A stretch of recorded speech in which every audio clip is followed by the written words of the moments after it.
안녕하세요. 어서 오세요. 아이.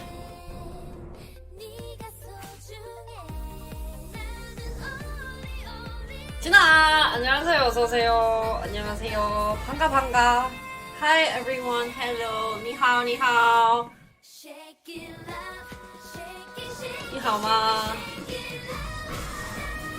진아, 안녕하세요. 어서 오세요. You need to learn some openers for chess. 중요해.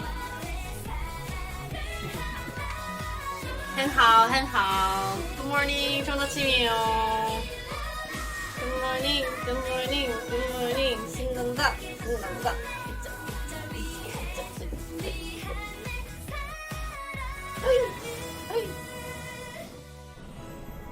There are two easy ones I used to use 20 years ago. I will post it on Discord or something later. Okay, cool. 아, 나 잘했어. I thought it was okay. Thought is that's the important part, 아니야? Today's schedule. 오늘 신나는 노래 듣고 싶었어.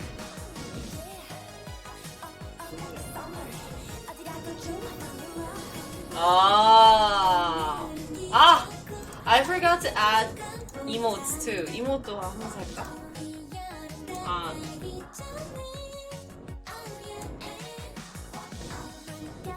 So today's actual schedule is company review of Blizzard and then reaction to TED Talk and then we might play some game. Hi, 안녕하세요. 어서오세요. Nothing too much to talk about work. I think it was all fine for me. So I played a lot of Blizzard games. I know. While I was like, it won't be super in depth. Like, my goal is to at least give you like the shallows. But for how long will he be an intern? For end of August. I don't know what I'm gonna do for my next season schedule. It seems I'm getting better with people like my nighttime, but I still want to, probably back to school, but we'll see. I'll take any advice. I also have to know my school schedule. I'm adding stuff. I'm adding emotes.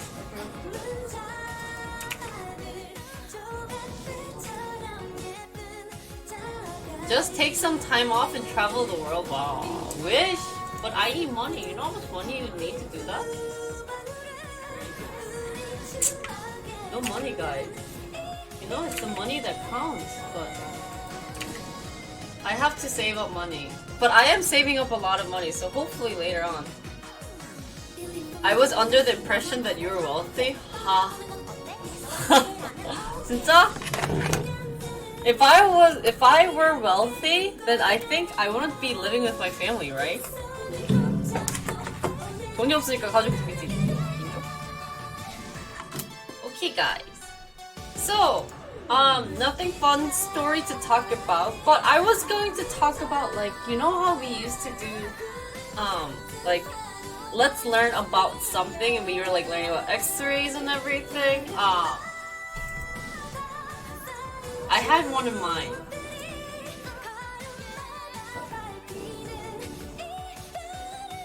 You know, whoever like invented this like green frog thing, I think, what's their name? They're like Pepe?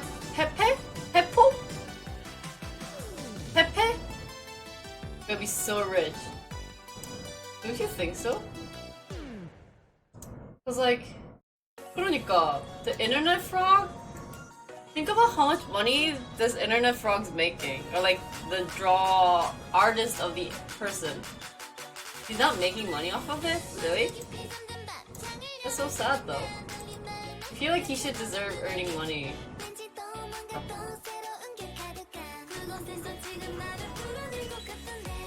Okay, I thought of what I was gonna say. Okay, so before we go on to talking about Blizzard, you know how I have story of my work, about my work? Well, today is a different case because today's actually a Korean holiday. Holiday라고 해야 되나? Important day. I thought I gave a presentation. I'm gonna look for it if I have it. Chitang. So I thought I'd give that off before I do my Blizzard presentation, and then we'll do Blizzard. I'm not really dressed for Blizzard. I feel like I should have my like characters behind me. But yeah, we're gonna talk about that and the Yu-Gi-Oh. But I don't know if I might have made something. Really? I saw a lot of like, oh, it's like Korean holiday everything. I think holiday. No, it's 3일절. Let me just check something.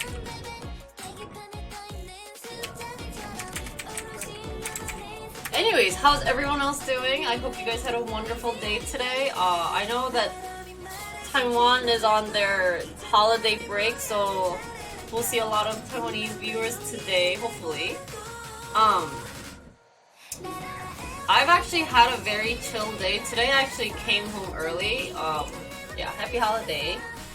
Because I was really tired. I went to bed at 1 last night because I couldn't sleep. Which wasn't helpful. So I was like, well, I should have more like, streamed more, but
Like, it's actually, people think it was a good thing, but at the same time, it's very bad, you know? So I thought that was a fun, like, little topic that I was watching.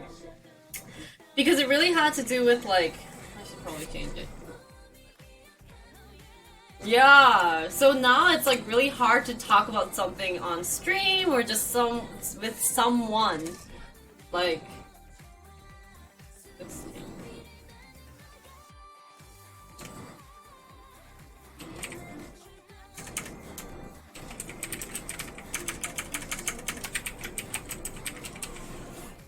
So for example, sorry, I had to like change title. So yeah, and like, I don't know, when I was young, really? Can you find that? And we can watch that today. There was a TED Talk that someone recorded, like an hour-long TED Talk, and I was like, I'm so sorry, I can't watch that. But now, like, even I want to say my thoughts, but I know, like, I'm still like a, like, not very, like, hot streamer, right? So it's okay, but, like, once you get to a point, like, you have to be very careful what you say, or else, like, people just get mad at you. And, like, there's no middle line, you know? Which really sucks. So, it's like, you know, there seemed to be, like, a weird middle line. Or, like, it's not very visible. Like, you know, you try to be in the middle, and it just gets so crazy. Like, I have like my personal thoughts on like the BLM and then like everything, but then like if I say it, like there's so many problems that could happen. So that's one thing that I've like noticed that's becoming like a. I thought that was interesting. I was like going to talk like there's so many topics that I want to talk about, but I know that I'm not experienced to a point where I can try to stay like in the middle. Definitely when I'm always preparing all these slides for like Blizzard, like company review stuff, staying in the middle is like the hardest thing because I was like, okay, if I say this, will I get like crap talk about it? Or if I move on, like is something gonna happen? Like, or should I talk about this? Should I talk about that? So definitely like preparing Blizzard slide was like hard. And I didn't know they had a really, really long history. So I actually skipped over a lot of fun stuff, I feel like. I feel like it's also the fact that, like, me and my brothers are totally divided on BLM. Yeah, there's a lot of talk on that. Easier for people personally? That's what you think, but I actually was in an argument with my girlfriend too, or like my friend was a girl, and like, you know how like in Korea we have like the extremists too with like feminism. And it just gets like to a point where you're just like, I'm so scared to share my thoughts because people might actually think I'm like, you know, weird or like crazy. So these are like, so these were like actually the topics that I wanted to like try on my stream, but I'm just so scared to do it because like, I don't know, it's definitely like a step out of my comfort zone and I'm like, okay guys, we're not gonna like hate each other, but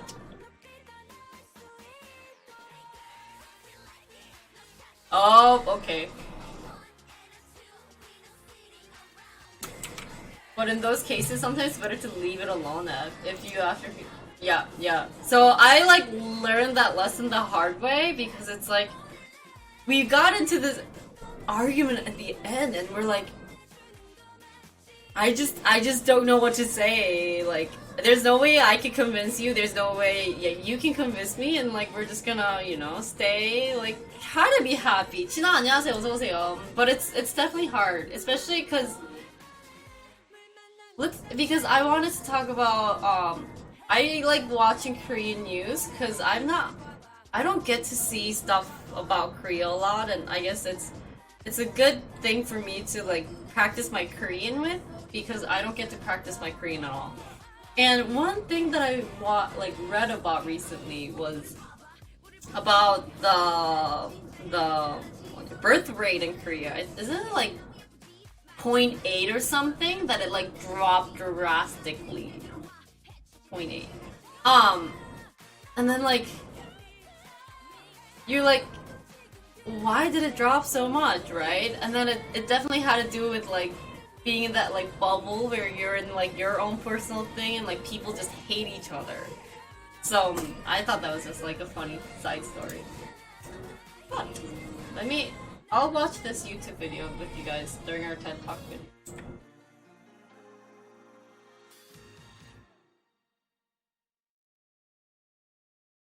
There are people who are willing to engage in actual conversation, but a lot of people end up being hostile about it. So I guess you gotta learn how to like accept other people's other thoughts, but it's like the hard thing. I speak too fast, I'm sorry, I'll try to slow down. Anyways. That's that. 신아, 안녕하세요. 어서오세요. 어서오세요. 어서오세요. 반가반가요. So yeah. I like 누가 배치 선물해줬다고요? 대박.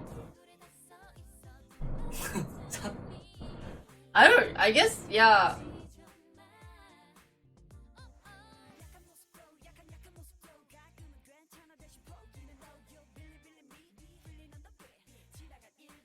영어 없다고? Everyone has different primary values, so coming to an agreement is sometimes practically impossible. I agree. I think that's like the hardest thing, like what is that like line that we want to keep, you know? No.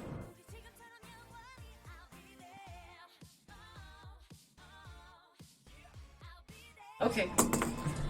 Well, that was like the side topic that I wanted to talk about. I thought it was pretty interesting because, you know, there's a lot of talk behind that, so.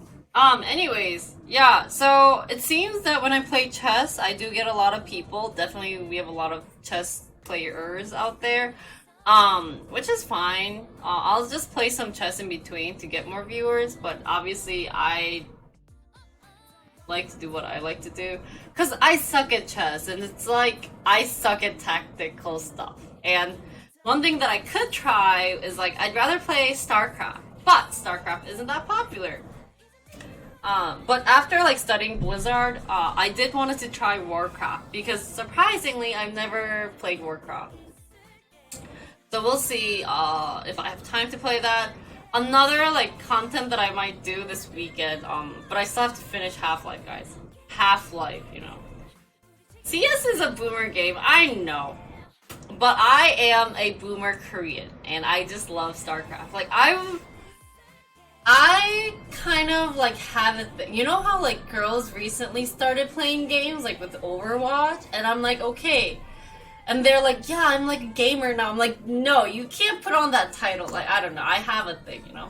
So I was like, you can't say that title because I watched StarCraft, you know, from like 2000. I watched StarCraft. I know like who I really liked. I was like a huge I don't know, like I know US people might not know, but I was a huge Boxer fan. Like I loved watching games. When I went to Korea, I would always go attend like this like StarCraft game, like. And then now they're talking about Overwatch and being like, oh my god, like I was like Overwatch is nothing, you know. So I don't know.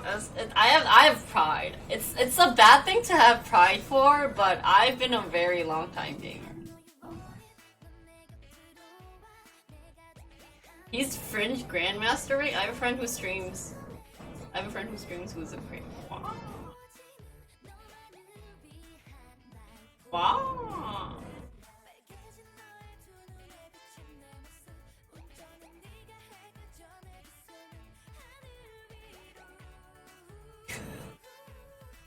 Blizzard ruined Warcraft 3 by remaking a reforged version? 진짜?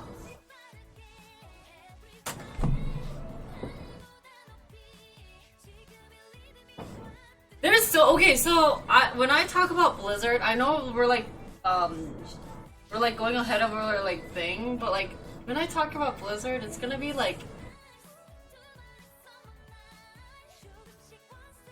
you guys are gonna be like, okay, you forgot this, or like that. Cause like I'm not okay, two games that I've never played in Blizzard game is Warcraft and World of Warcraft. The only WoW game I played was Classic, because I was kind of forced. So you guys say these things and I'm like, the only thing I know, I don't know if, did I put it in my slides? Let me see. No, current. But I was like,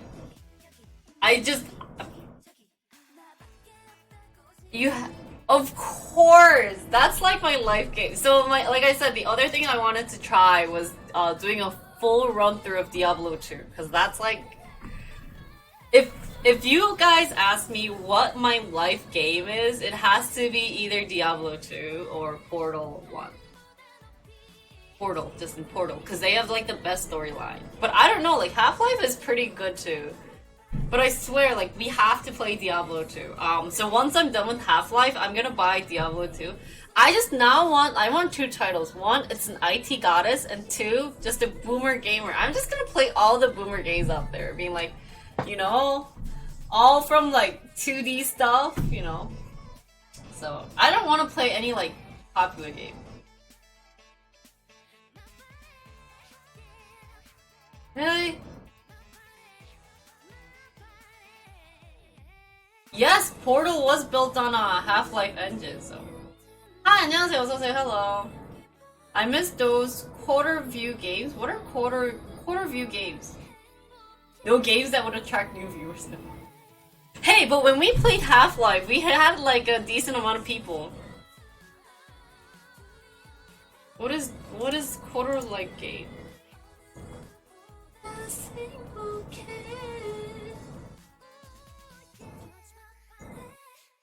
A lot of Dota? But Dota isn't technically called like a Blizzard game, you know, so I don't know if you want to include Dota. Right? Dota is Valve, so. I've learned so much from all these company reviews, so. Do we go on with company review? Yeah!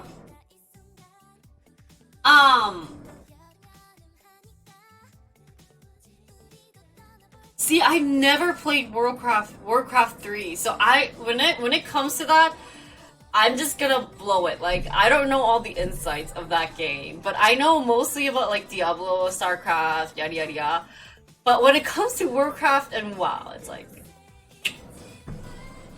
what's it gonna say? What's it gonna do? Guys, I forgot. Really? See, okay, so here was what I was gonna do. I was gonna play Remaster and I was gonna play Remaster and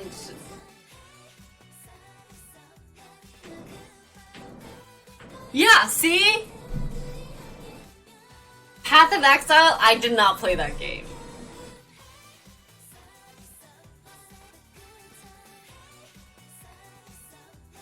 Sorry? When do you see yourself working on those programming projects? On Monday. Always on Monday. So it's okay if you don't want to stay here, but Mondays I do the programming. I try to. Recently it's been like data collecting and it's been very stressful, but I don't know, my like programmers hasn't been coming on stream and I'm very worried. Like, I hope I didn't like, you know, like get them not into this. So I don't know. I hope, you know.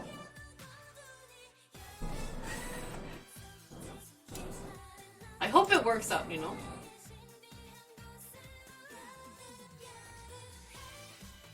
Yeah, so... Okay, perfect. Path of Exile. Really want to try it. That's... Oh, I didn't know. Okay, so I didn't add Path of Exile in my stories, okay?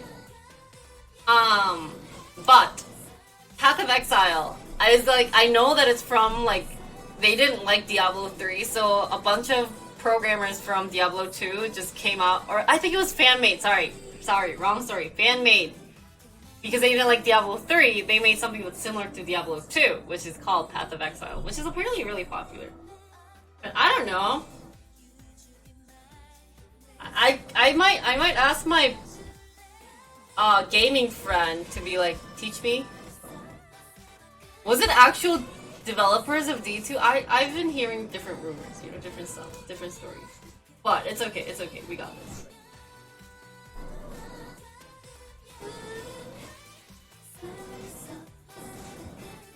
Still a good game, 진짜.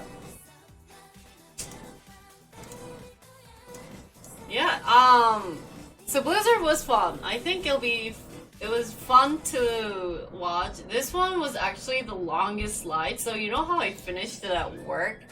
Literally, I could not send the whole entire file through my email because it exceeded the limit of the, you know, like you have a limit you're supposed to have, or like of the file itself. It exceeded it, so it's a lot. And at one point I was like, this is way too much information. I don't know what I should be focusing on, but I know that we have a lot of like gamers out there like watching me. So I focused actually more on like the games, not like the story of like money wise. I use a working laptop. It was just so awkward because like I was like I had to like add in information. And then like my boss saw that. Yeah, so I can't use USB to store information, so I have to send it through email to my personal email. Oh, really? Torchlight 1 and 2 are fun games as well. They're like cute version of D2. Ah, 진짜? That's so cute. Maybe I'll try. Okay, well, let's get started so that we can have some time to play some games. My boss didn't see my presentation. He just saw like Overwatch. He's like, "Oh, you play Overwatch?" I'm like, "Yeah." I was just reading some like Overwatch related stuff. I had like Winston's background picture. I was like, "Oh crap." So I go out on field to like do my research too. Cause when I'm time studying, it's like 4 hours. But if they're like not doing anything, like as in like if they're waiting to download something, then they have like like couple of minutes of waiting time, and I have nothing to do, so I just research. So you have no laptop? I'm sorry. Okay, well I'm just gonna get started with the presentation. It's going to be, what should I name it? I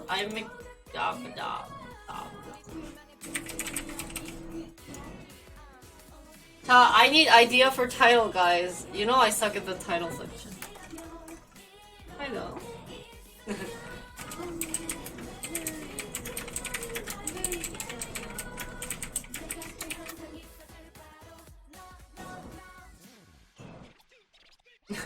IT goddess talk about Blizzard. You know, when you have long title, like Blizzard's gonna be at the end. Okay.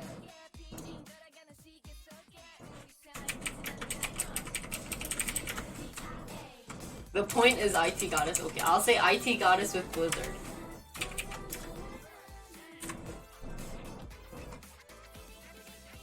But I would have to put in the fact that because of Overwatch, like Blizzard just got so popular. Like with girls at least. Like I met so many girls who started off playing Overwatch. Like very little of League of Legends. Probably not of Dota. Because Dota is very complicated. So. Anyways, anything else before we get like started? I'm just gonna get started. I was like, maybe I should wait till 8, because like I've been hearing that you guys don't get on right away. It seems like there's like lags. I try to stay on schedule, but it's like, I don't know. It's basically Pixar turned into a game. That's pretty funny. That is pretty cute.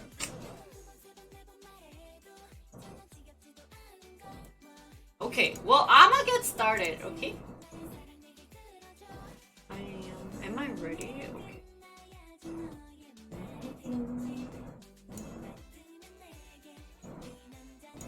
I'm not wearing like nice clothes though today. What the heck? Hello? Oh guys, guess what also? Like...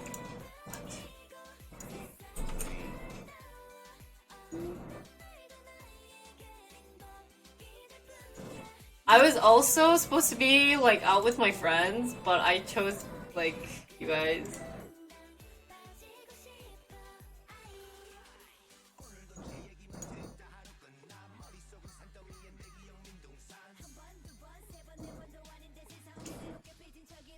Okay.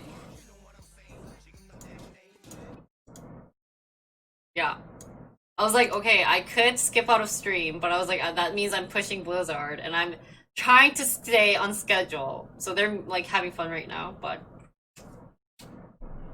okay. Are you ready? 준비됐어요? Are you guys ready? Maybe we can play some Blizzard game. Maybe I'll go play some games after. Finally, guys, we get to go. Finally, this took longer than expected. So I just like not not even just gonna go there, but Anyways, okay. Whew. Hi guys, hello everyone, hello, hi. Okay, we're ready to start. So today's obviously topic is Blizzard. I'm very excited. I'm very happy that you guys picked something that's interested. While I was doing like preparing this, you have no clue, but like inside my body, I was like feeling this heat of like excitement while at work. But I was just like, oh my god, like, oh, like I was being like all nostalgic, and I was like, oh, like it's me when I was like, I don't know, like I'm one of those person who grew up with Blizzard. Like, I know we have a bunch of like people who are young and old, but gotta say, like, Blizzard was like the thing, because I will go over it like in between, but it just all wonderful games, and I just loved it. Even I don't know. I think yeah. We'll just talk about it, right? It'll get there. So it's Blizzard. They didn't actually have a slogan, surprisingly. So their slogan, I didn't say it was a slogan, but I just liked one of the things that they said was play nice, play fair. Well, I play a lot of Overwatch. Play fair is not really the truth because they had a lot of problems. We could talk about that, but we'll see. Now, so let's get started.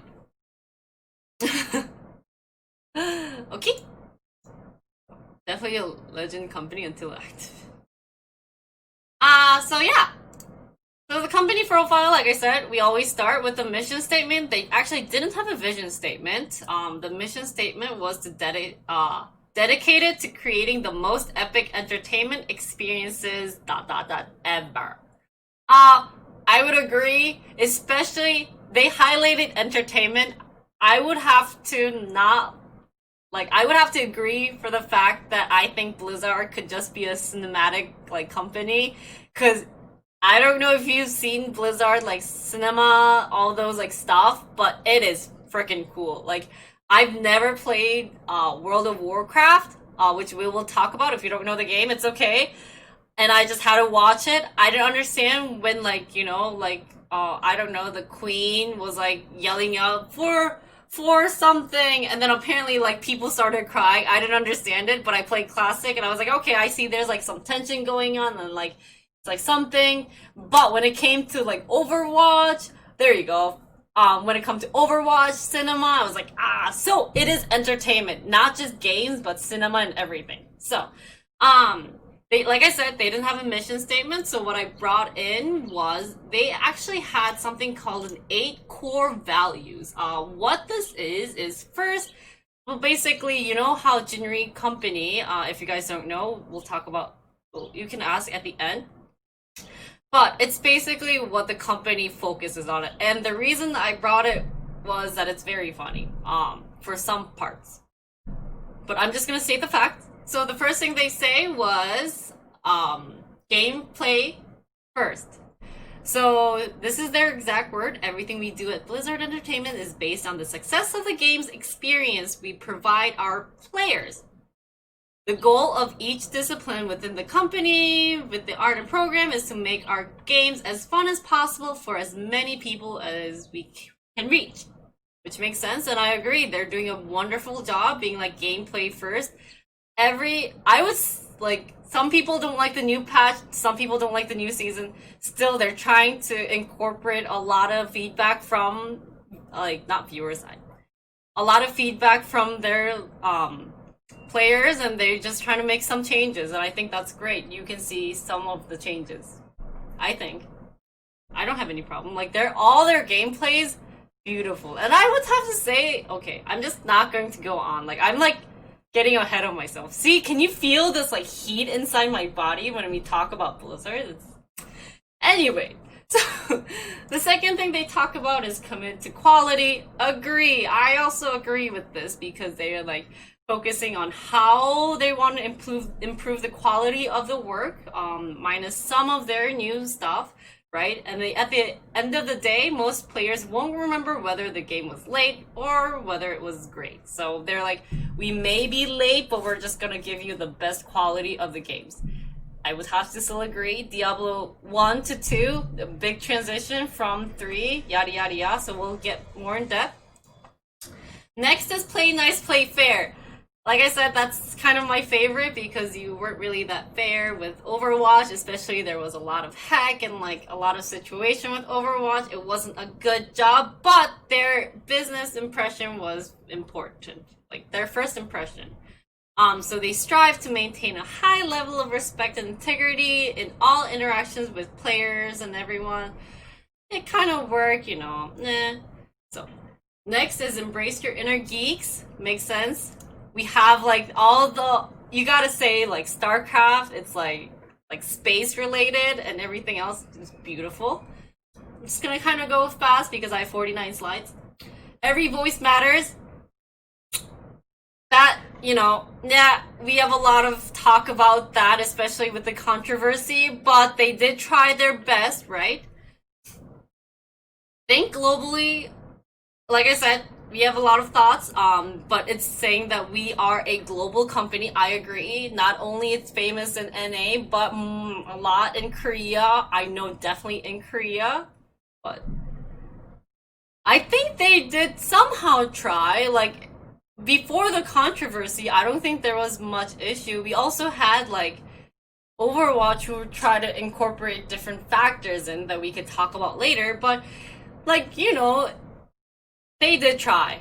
It didn't work out the best as they planned, but, you know, lead responsibility. It's reasonable, right? Oh, and that was the 8. Sorry, I just got excited. So that's the 8 core values, but in the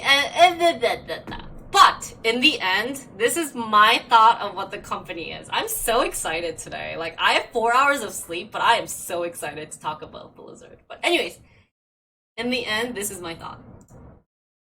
Company that makes the best games. Oh, like, I see these characters and like the moment you recognize yours, it's like, oh my god. But gotta say, they make good games. You have to be truth to yourself, you know. It's like, if you had to pick between Valve and Blizzard, I don't know, that's like the hardest thing to pick. It's like picking mother and father, like. So, let's go down to the history, you know. So way back, we're gonna introduce 3 guys who's part of creating Blizzard. It's Michael, Alan, and Frank. I think the most like famous guy here would be Michael. They're all from the same college of UCLA, so all in the West Coast, right? And so when did, like I said, Michael, there's a lot of fun stories about Michael. He was actually, you know, only focused on hardware stuff, but he wasn't really interested in school, and I really liked his quote. He was one of those kids who used to sit in like the back area until he went to like a semiconducting company, and he's like, I think things like the way he views stuff has changed. So now he's like one of those kids who sits at the front. And in 1991, they decided to, these 3 guys from UCLA was like, hey guys, why don't we, you know, build a company? And I think the name's gonna be Silicon and Snaps. Snaps, right? So where they got the name, Silicon representing the building block of a computer, while Snaps is the building block of the brain. So, you know, it's like they're using both building blocks, you know. We're gonna have like a computer brain, you know, thing. And the logo was actually created by Stu Rose, who's actually like a very famous person within Blizzard because this person created the next logo, and you know, the logo god. So one thing that was interesting was that to start this company, everyone pitched in $10,000, and then that's back in 1991, which is a big, huge money. So Mike actually had to ask his grandmother, being like, "Hey, can you give me a loan?" So this was actually his little letter that was written.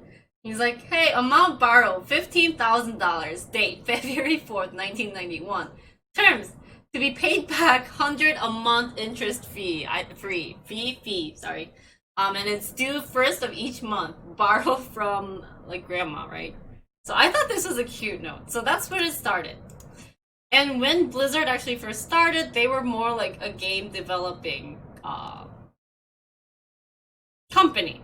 So yeah, so they were developing like the ports. Two games that they developed. First one was called Rock and Roll Racing. I don't know. Have you guys? I've never heard of this game. Apparently, it's supposed to be something like this. It's just a racing game. And then the next thing was called Lost Viking. They're both very, very old games, you know? It's like, and this is how you're supposed to play it. Apparently. So these are like the typical games that you see, right? But this company actually got awarded of the best software developer of the year by Video Games Magazine.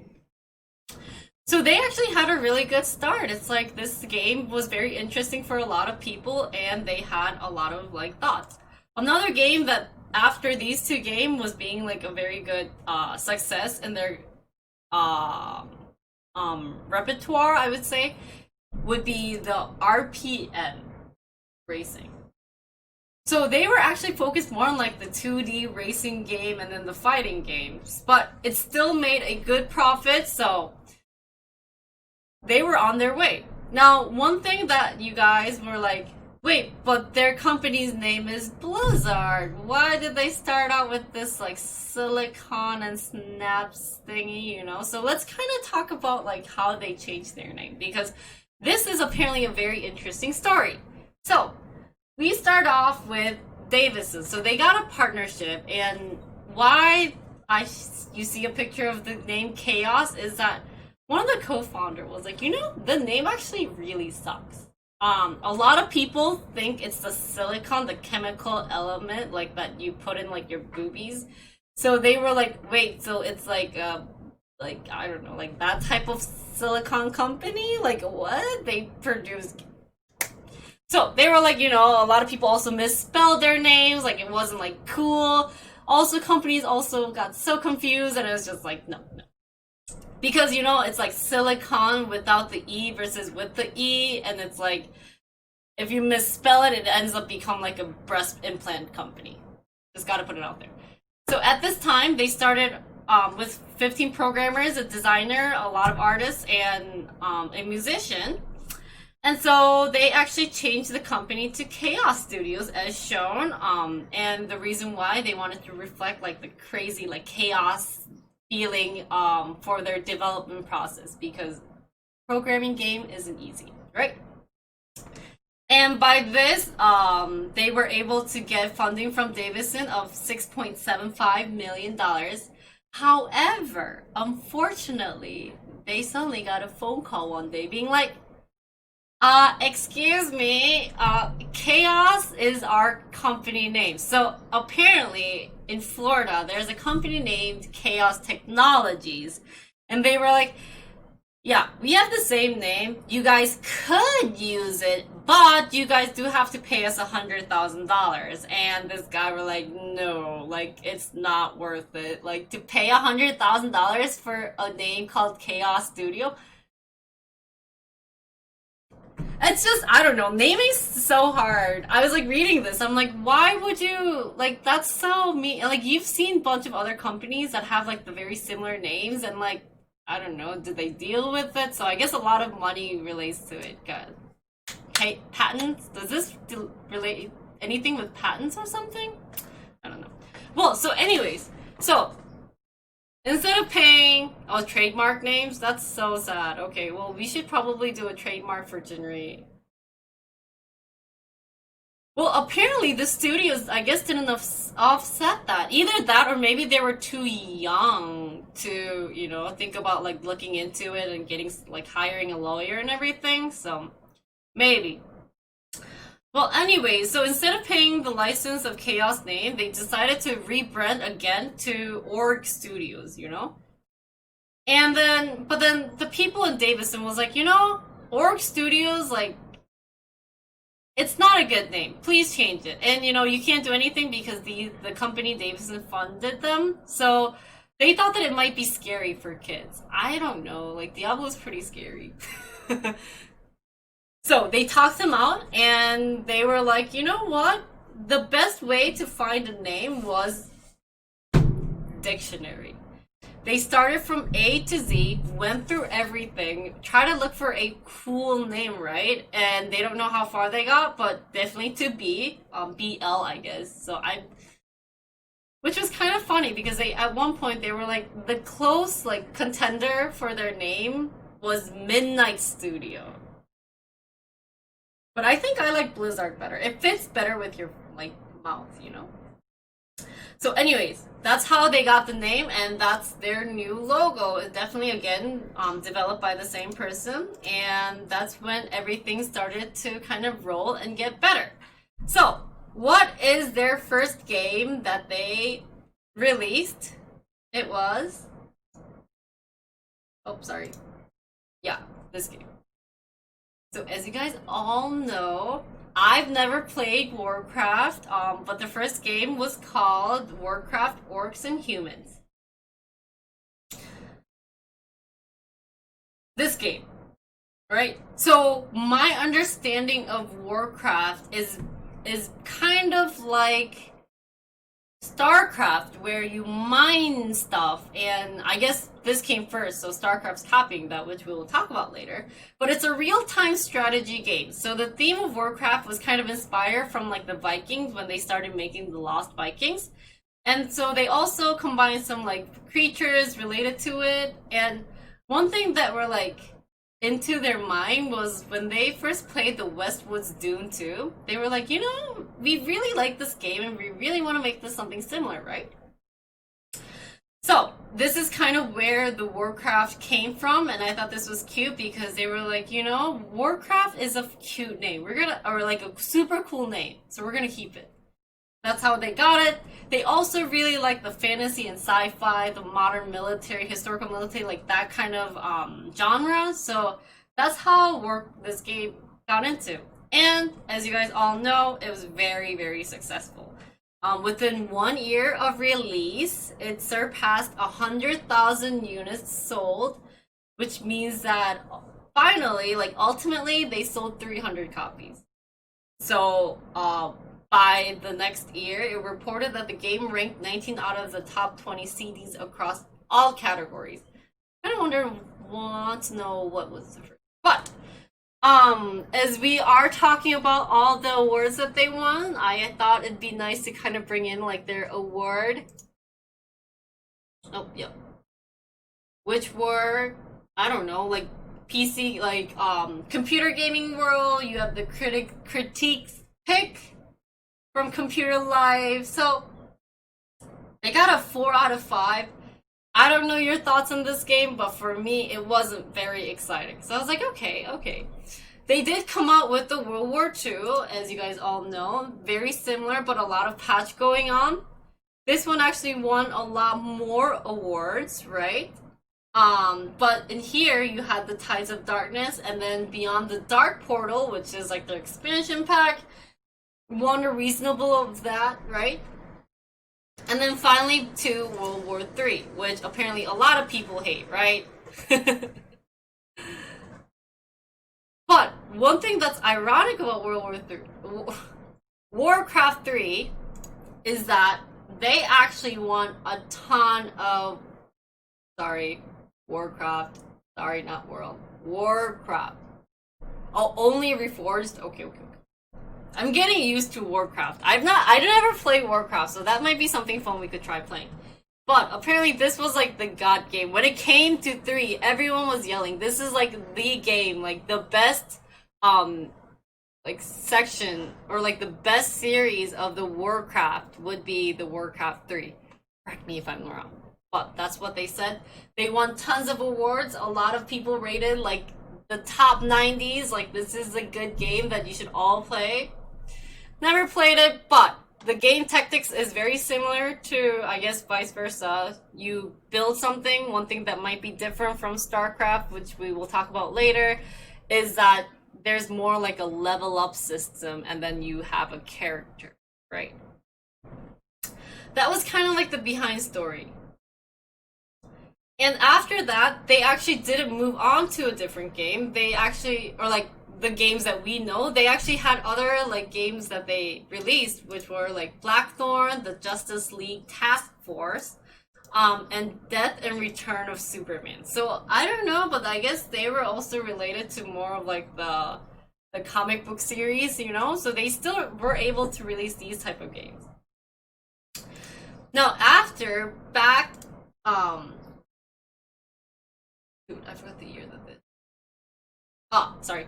So back in 1995, as you guys know, there's a company named Condor Game, which ends up being Blizzard North. You can kind of guess what happened. Like Blizzard was like, hey, we really like you. Let's come work for me.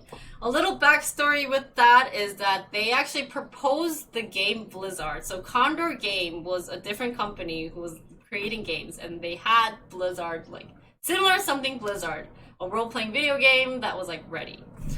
They showed it to everyone else, like not Blizzard at the moment, and most of the people said, or everyone said, RPG is dead. Like, there's no way Diablo is going to be super popular, so we're not going to buy the game.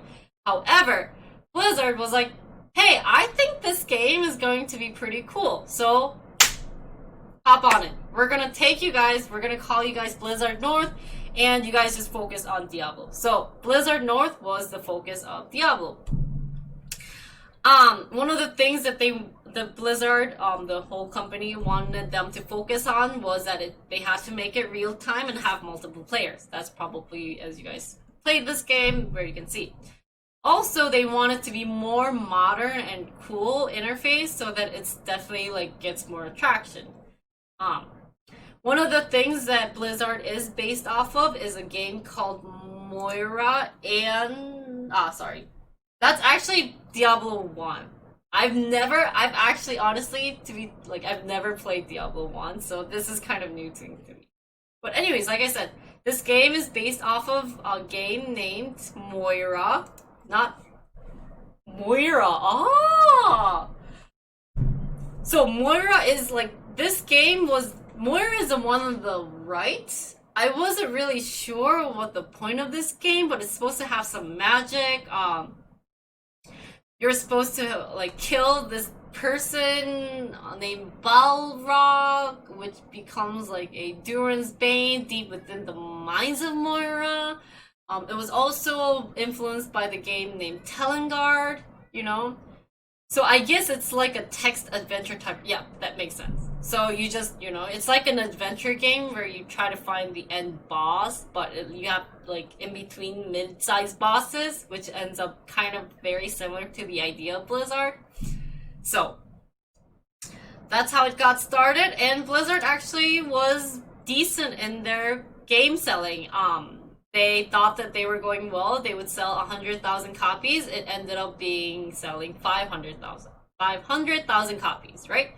So pre-orders had actually surpassed 450 units globally by December 17th. And, you know, like I said, they shipped 500.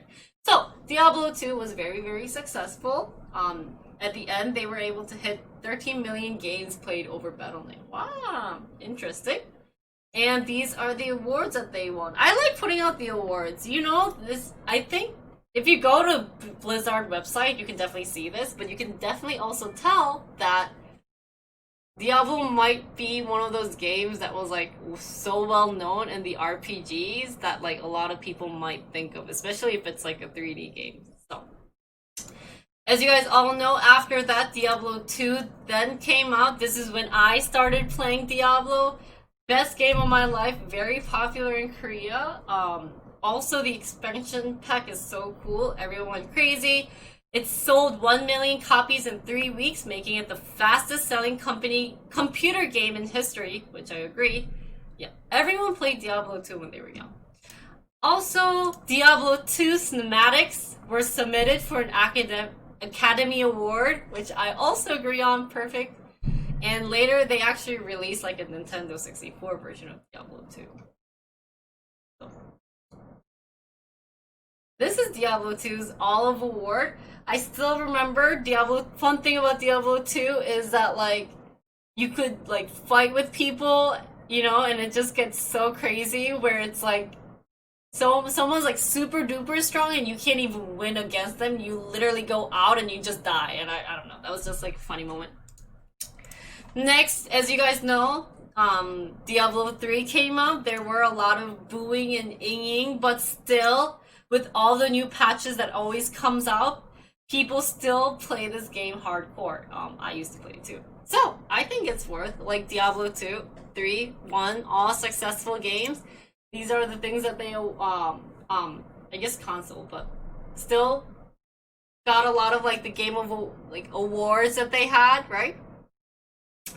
Now, one thing that also happened was that in 1997, BattleNet came out, right? So at first, when BattleNet first came out, it only had like the basic features, which is like chatting and game listing. Also, it didn't run on the BattleNet server itself, right? Oh, when you were born, 진짜? Wow. You're same age as BattleNet. So you could only talk with other gamers and join like multi-games, but like I said, because the server wasn't stored on BattleNet, there was a lot of like cheats going on, because they could modify their game data locally. But it wasn't like a big issue because at this time, like internet wasn't super developed. So you would usually play with people you know. So I guess if you cheated and you know the person, you could literally go to their room and be like, why the hell did you cheat? So, but by the time Diablo 2 came out, the game, like the BattleNet, it actually ran on Blizzard's server, right? So it wasn't on each other's, which means that a lot of like a lot of internet connection. I guess because Diablo 2 was past 2000, you know, like the 2000 millennium, like that's when like everything started with like the internet issues and everything, and it got so crazy with like the LAN, you know, and like mom's like, I want to make a phone call, and you're like in the middle of killing Diablo and be like, Mom, I have to kill Diablo before you can use the phone. You know, like, I've been through that. Like, mom was yelling at me, and I'm like, I'm sorry, but I really have to, like, get this boss. Or, like, I have to get, like, my Tala, 뭐지? That Tala said, you know? There you go. That's why you need 2 lines. You gotta say, like, people, like, kids these days, like, you know, they don't know the frustration of going through that whole thing. Anyways, like I said, cheating was more protected because we had, it was not very protected even if the server was on BattleNet, but as it got better, BattleNet is still now being used today to actually, like, purchase games, download the new things. Not as, like, good quality, like, best quality. It's not like Steam, but I still think BattleNet itself, it's like a reasonable client that I don't mind having on my computer. I guess I'm just so much like a Blizzard freak that I guess, you know. Warcraft 2 system required 50 megabyte storage? 진짜? That's so crazy. Now, a year later, guys, this is literally like 4 years. They've already succeeded with Warcraft 1. They came out like 2 years later with Diablo because Condor Game was working on Diablo. Also, that became a success. Like another 2, and then like another 2 years later, guess what? They came out with StarCraft. So, in 1998, StarCraft was made. It's a military science fiction real-time strategy game. I know a lot of Koreans in chat are gonna be yelling right now, but StarCraft actually began being produced or like being developed, worked on in 1995 after the Warcraft. I keep wanting to say World War II. Warcraft was released, which means that they actually use the game engine as a base. So that's why a lot of people think that StarCraft wouldn't have succeeded, because it's very similar to Warcraft. They were like, okay, we don't understand why this is going to be successful. Everyone was being very like negative, being like, it's basically Warcraft in space. I don't understand why you have this game coming out. Well, they were like, no. See, Warcraft is more like it's more like League of Legends, I felt like. Kind of. But it's like a two-player game. Where you can level up and have those sorts of things. StarCraft, on the other hand, it's more like a game of chess, where two sides are very equal. I was a very Protoss girl. Terran was freaking strong, OP. Thank God there was a reason why I didn't play Zerg. But anyways, equal sides. That players were actually thinking of like very unique strategies to build on like different species to win against.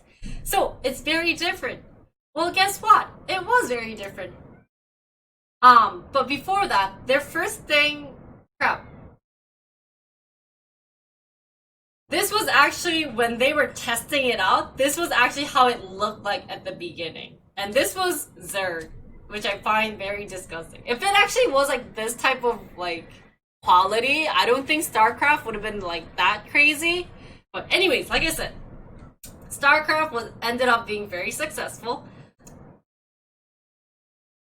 They actually became the #1 seller in 1998, so it wasn't any different. They released it, became the best-selling game, sold 1.5 million copies.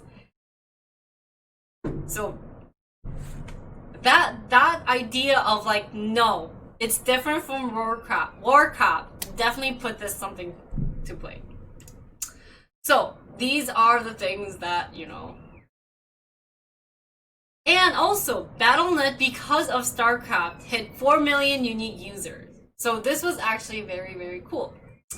One thing that I found funny about StarCraft was that also, this is more like in the recent time, not like in 1998, but recently, UC Berkeley now offers StarCraft class, which I don't know if this was like a joke thing, but so StarCraft is very legit, and I think the reason why StarCraft became kind of like a legit game, or actually introduced the fact that esports is actually a sport, and that people should appreciate esports and should not like say bad things about gamers, is because of Korea. Someone can go against me, totally fine, but like I said, how Blizzard's StarCraft became super popular in South Korea, they just started playing, like, in PC cafes, they had, like, StarCraft downloaded, and it just went crazy. Like, super duper crazy. Yeah, it's been 10 years, it's 1998, it's more than 10 years, you know? People literally went crazy. Like, you have no clue. Their first game, I guess, the classes? I think so. I think it was 2009, sorry, 2009. But, anyways, Korea. Like, this is actually the stadium. Like, I've actually been to one too.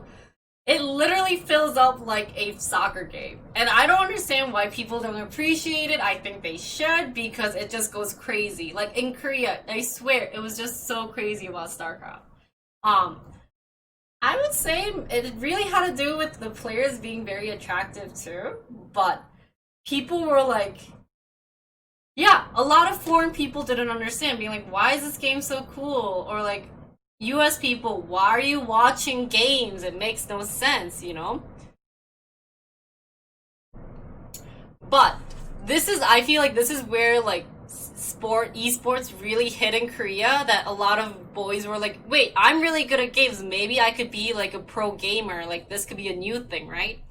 But this was like the newer ones. Actually, when they first started with the tournament, it looked like this. So they had the most crazy outfits because, guys, StarCraft is in space. So the reason why, I don't know why Korean did this, but they wanted to be like this spacey looking, like, you know, clothes things. They were wearing this like ugly colored clothes and they're playing StarCraft on this crappy computer. I don't know. But another reason why like StarCraft in Korea became so popular, I would have to say, is if League of Legends had Faker back in StarCraft, we had Boxer. I just had to put him in, sorry guys. So Boxer is basically like StarCraft. I guess someone put it as Michael Jordan of gaming. He's just like a crazy dude. Why? Because StarCraft, the developer said, they wanted to make it as like a chess game where you can make it like figure out some strategies to win against each other. This guy made up so many crazy strategies. At one point you're like, what is he doing? And then it just worked. It became like he was like an AI. He practiced so hard and people actually appreciated him. So even to this day, people would be like, oh, like Faker is like the start of like esports. A lot of people in my age or older would be like, no, Boxer. So I just had to put that in. But anyways, I would say that StarCraft got super popular in Korea. And it just worked out. Like, you know, Blizzard had so little faith in StarCraft, but it hit really hard in South Korea. So it was a huge success. They actually put in a section in like the Blizzard timeline saying that StarCraft in Korea just went crazy. Like there's actually a thing, and I thought it was very interesting to watch. So as you guys know, they didn't end with StarCraft. They came out with the StarCraft 2. It wasn't as successful, but it still is being played right now. It's not bad. Like, it's worth playing, you know? So, they have all these games for StarCraft 2. They still have, like, pro gamers running, but it ended up not as popular as StarCraft. Like, there was no way that any game, like, any series of StarCraft would be better than the first one. So, that was a little unfortunate, but it still worked out. Now, in 2004, so we're jumping a little ahead in time, we had our first Invitational of Worldwide Invitational. I didn't know what this was until I did my research, and this ended up being this. So this was later on, but it was like a Warcraft Invitational, so basically like a little tournament that they had. This was, I guess, the official esports tournament, I would want to say. This is actually like how it looked like back in 2007. I got the 2007 one, but you know, it kind of was like a big deal because I don't know, people weren't used to celebrating for this sport, like esports game. People actually looked dumb, but they actually made it look really cool that it's being like, okay guys, we're not just geeks and nerds who just like stays at home just playing games. This is actually like a legit thing. So I just brought the prize money because later on, at one point of this WWI, right? That's what it's called. The prize money went so crazy. So I don't know. Blizzard just loves Warcraft, I think. And I guess it's their first child that they have to take care of. But at this time, there's this guy named Mad Frog who won from SK Gaming's. SK Gaming's still there, guys. So they had that. Another thing that happened in 2004 was they set new offices in EU and Korea. So this is actually the current office in Korea. Super cool. I would want to work there. It's very fancy, but you know, right? So now they're settled in. Now they're a global company. What's coming next is this game. I brought this picture because that's what they had. Does anybody recognize what this game is? Do you guys know what this is? So it's this. Blizzard Entertainment announces World of Warcraft for the Horde. Which is a redefined massively multiplayer gaming. WOW. For the longest time, I didn't know what this was. That's sad. So yeah, like you guys said, it's WoW. So they call it the MMORPG, which stands for Massively Multiplayer Online Role-Playing Game, which so it's based off of the Warcraft franchise, so it has a lot of the characters from Warcraft, but it is a role-playing game. So you're just basically one of the characters, right? That's a role-playing game. It just released, and actually it just went so crazy by breaking all the previous sales records of the first day that was released on all different players. So how World of Warcraft got started was that they announced it at the ECTS, which is basically European Computer Trade Show back in 2001. But it wasn't like a very situation. Especially I think that's when it's like Blizzard too, and like you're making, like Warcraft characters. I'm not sure. So actually testing of this game took 4 to 5 years. But they still had the same goal of having it as an open environment.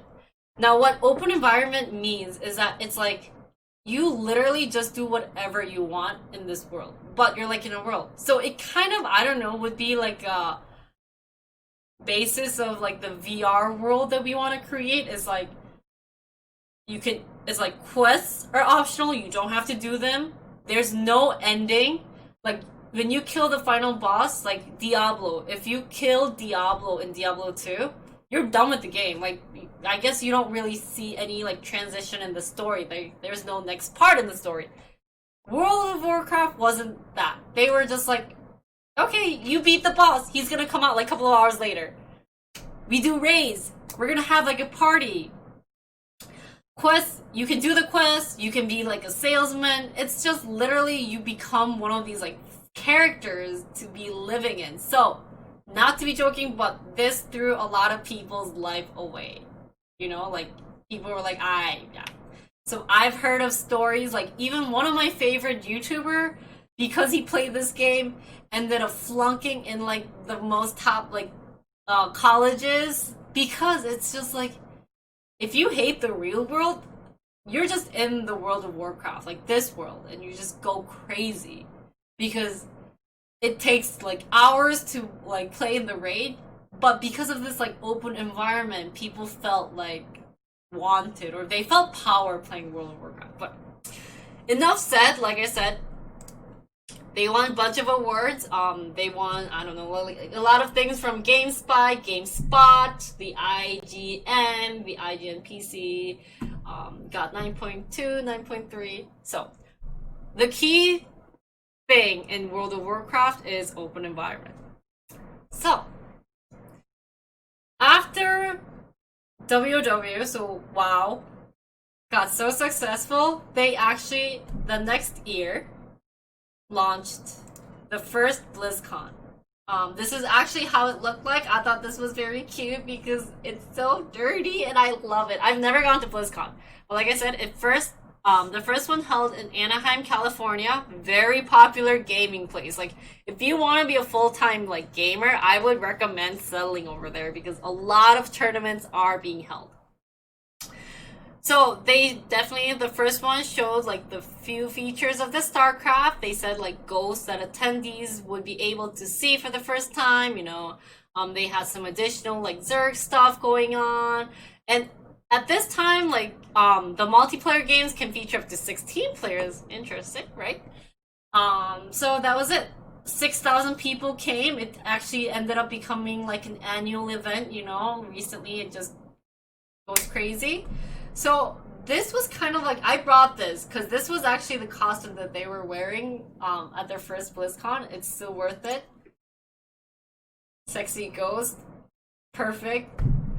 My goal is to go to BlizzCon, so hopefully, I was hoping to go to this one, but next year, let's hope that we can go. So, 2005 was the first BlizzCon. We're kind of now gonna step away from talking about games that they developed, but I thought this would be very interesting because Blizzard has a lot of controversies recently. Especially, it could be related to politics, like countries related, right? So I brought this in. So in 2008, I don't know if you recognize any of these companies, but Blizzard's actual name, now current name, is Activision Blizzard. So what happened was that as like, although they were popular with the WW, they still were like having problems with the money and things. So they were like, hey, they called the CEO from the Activision. They were like, hey, we really want to like be partners with you. And he's like, I don't know, like I don't see a benefit. And then like if you really want to, you have to give me like 51% of share of like World of Warcraft. And they were like, like, is that really worth it? Like, I don't know. Like, I don't see the benefit. But then, so the Activision met up with Mike, like you guys all know, and they were talking. And like, the guy from Activision's name is Kotick, Kotick, Kotick, and Kotick goes, "Hey, so our company, you know, we really need money. You know, is there like, what are you gonna do with Blizzard? Like, it seems that like, you know, we're struggling here." And Mike goes, you know, we're trying to like get our games into China, so we're trying to find like a market there, doing all the partnership. And Kotick was like, oh, you know, I like that thought. Okay, fine, we'll partner. So back in 2008, this is when like the relationship between China and Blizzard started. They really wanted their games out in China. It makes sense. China is a big company, big country, lots of people, lots of money rolling. So in the end, Activision merged with the Vivendi Games, which made World of Warcraft. So Blizzard had to be rebranded into Activision Blizzard. So they had the purchase of 429 million shares from Vivendi. They had really hard names for me to pronounce. But anyways, so after that, like I said, Activision was separate. Blizzard got to also have a agreement with the Chinese company on the left called NetEase. Back in August of 2008. So a lot of partnership with the Chinese company. They had a lot of tournaments in the Southeast Asia, definitely from the help of these two companies. They had a lot of World of Warcraft servers on there. So this was where the relationship with like the actual relationship and partnering of China started. Now in 2014, I've never played this game, but this game came out, Hearthstone. I don't know, a lot of people play it. I know a lot of girl streamers love playing Hearthstone. Makes sense. It's a card game, as you guys can tell. How this game got started was that after they've succeeded with the three, World of Warcraft, Diablo, StarCraft, and Warcraft, I guess 4. I forgot about World of Warcraft. They kind of found the trend that like, you don't really need so many people, you know? You kind of like, it seems that like indie games could be popular.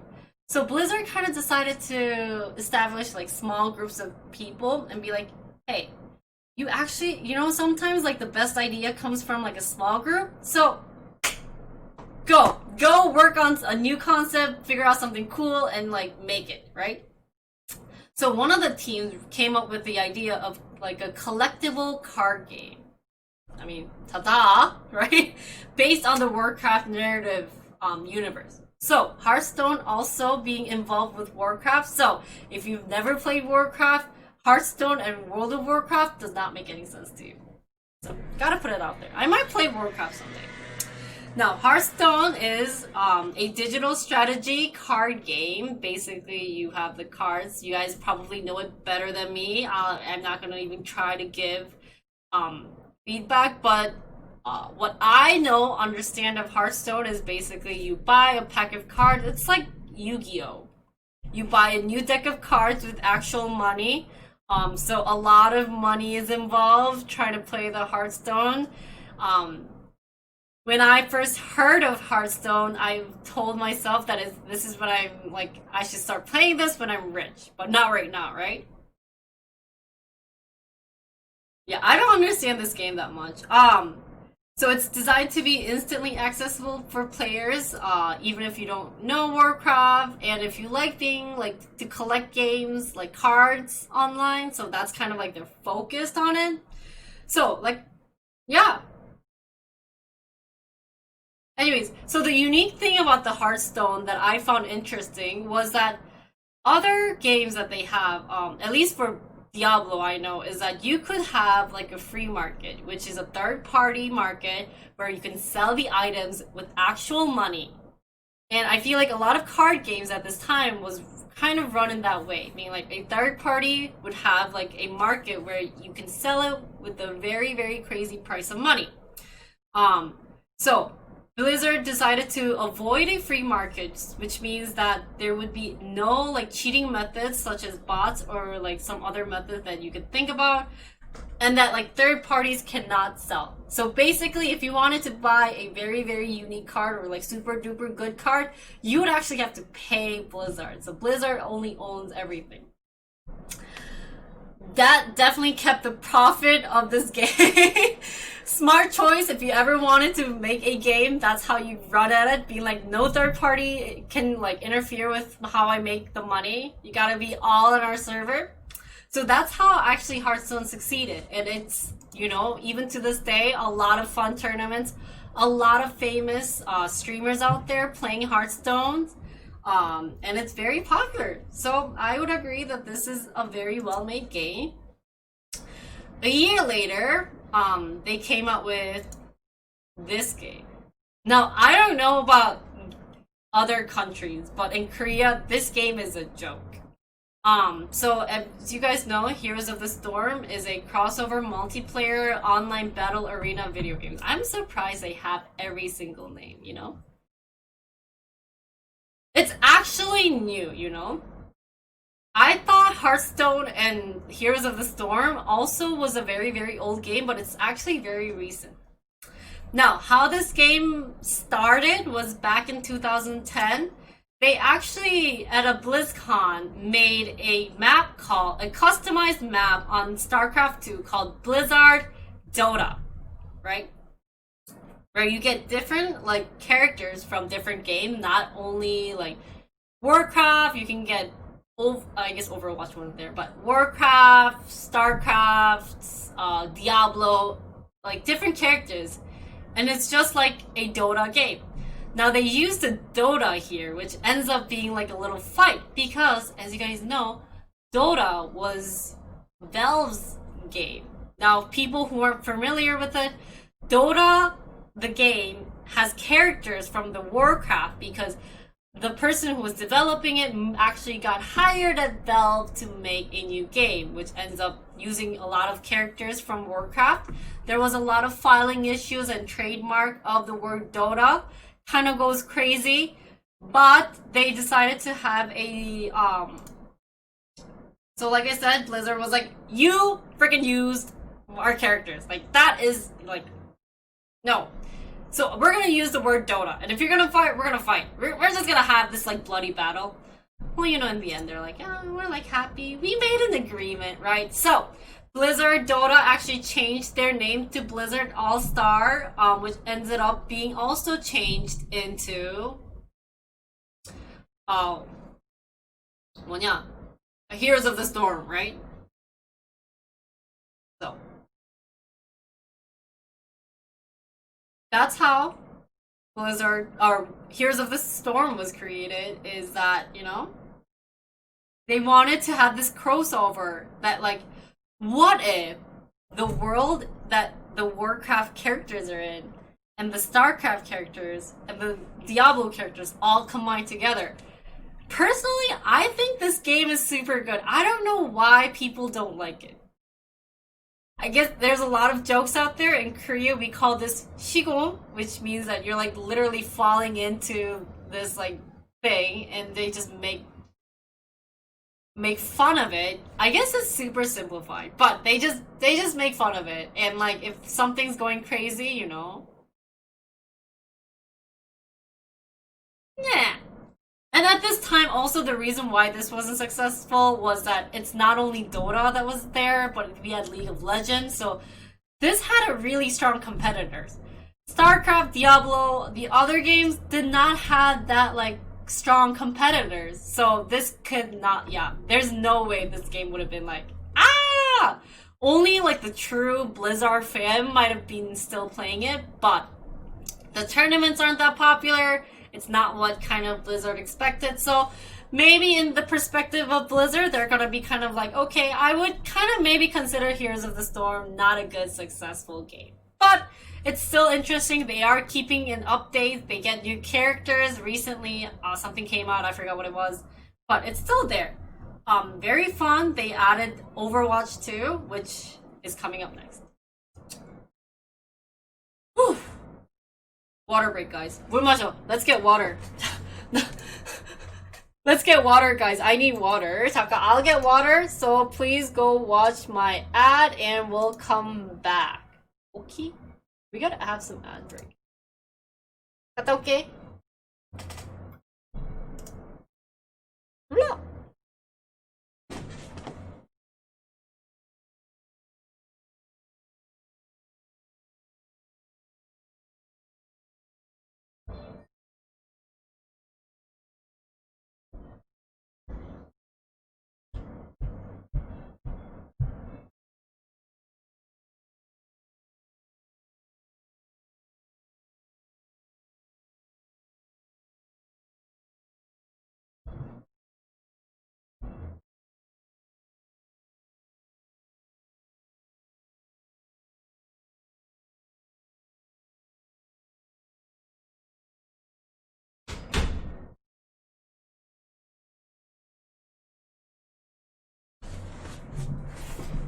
우와!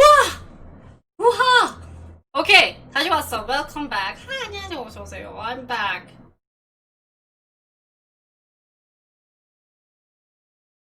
Okay, so now this came. So a year later, isn't this surprising? I'm looking at the timeline. I didn't realize that everything was all so close together. Are you gonna talk about the controversy over overall Heroes of the Storm? No, I brought a funner controversy. I wanted to only pick one because if you go deep down, there's so many like small bits and issues of Blizzard that I was like, it's gonna be like hours to talk about Blizzard. So I did a very shallow, but at the end of the stream, if you want to talk about it, I'm so willing to. If you want to talk about like the controversies of Heroes of the Storm, because I actually didn't look that deep in Heroes of the Storm. I was like, people don't really like this game, so I don't know. Is it worth it? But anyways, whew. So after everything was developed, like I said, we're gonna move on to my favorite next game. They wanted to play maybe like a coexisting along like an MMORPG game that's close with the World of Warcraft. So the next thing that they kind of wanted to come out with back in 2010 was this little character looking called Titans. It was like a Titans project. This was actually being developed for quite a long time. They had like over 100 people working with this. But during this development, it actually became a problematic issue. It had a lot of issues. It wasn't anything in depth, but it's like, okay, this game just cannot be succeeding, you know, it's not working out. So Blizzard decided to be like, okay, you know what, this game, no. So ended up have to like reassign like over 100 people, and he just left like 40 people, including the most famous Jeff. If you play Overwatch, we all know of him, right? And then so he's like, okay. Blizzard was like, okay, Jeff, we gave you like 4 or 5 years, and you know, this Titan thing did not work, okay? Like, I don't see any benefits, it's not a fun game, or like, you know, it's just not working. Like, we're having like development trouble. You need to create with something else that's gonna be very interesting and like that's worth it, you know, the time that we spent. And he's like, oh crap. It's not a joke, right? So then he's like, okay, well, we're gonna think about something that's like nothing that Blizzard has gone currently, because it's been like MMORPG, strategic games of like StarCraft, like a mid-size like killing boss thing like Diablo or like Warcraft, card game like Hearthstone, like Dota type of game. It's like, why don't we move on to something like FPS? But it's like we are very like not like the original stuff like space thingy, like we have like space or like woods from Warcraft, like very very like unique background.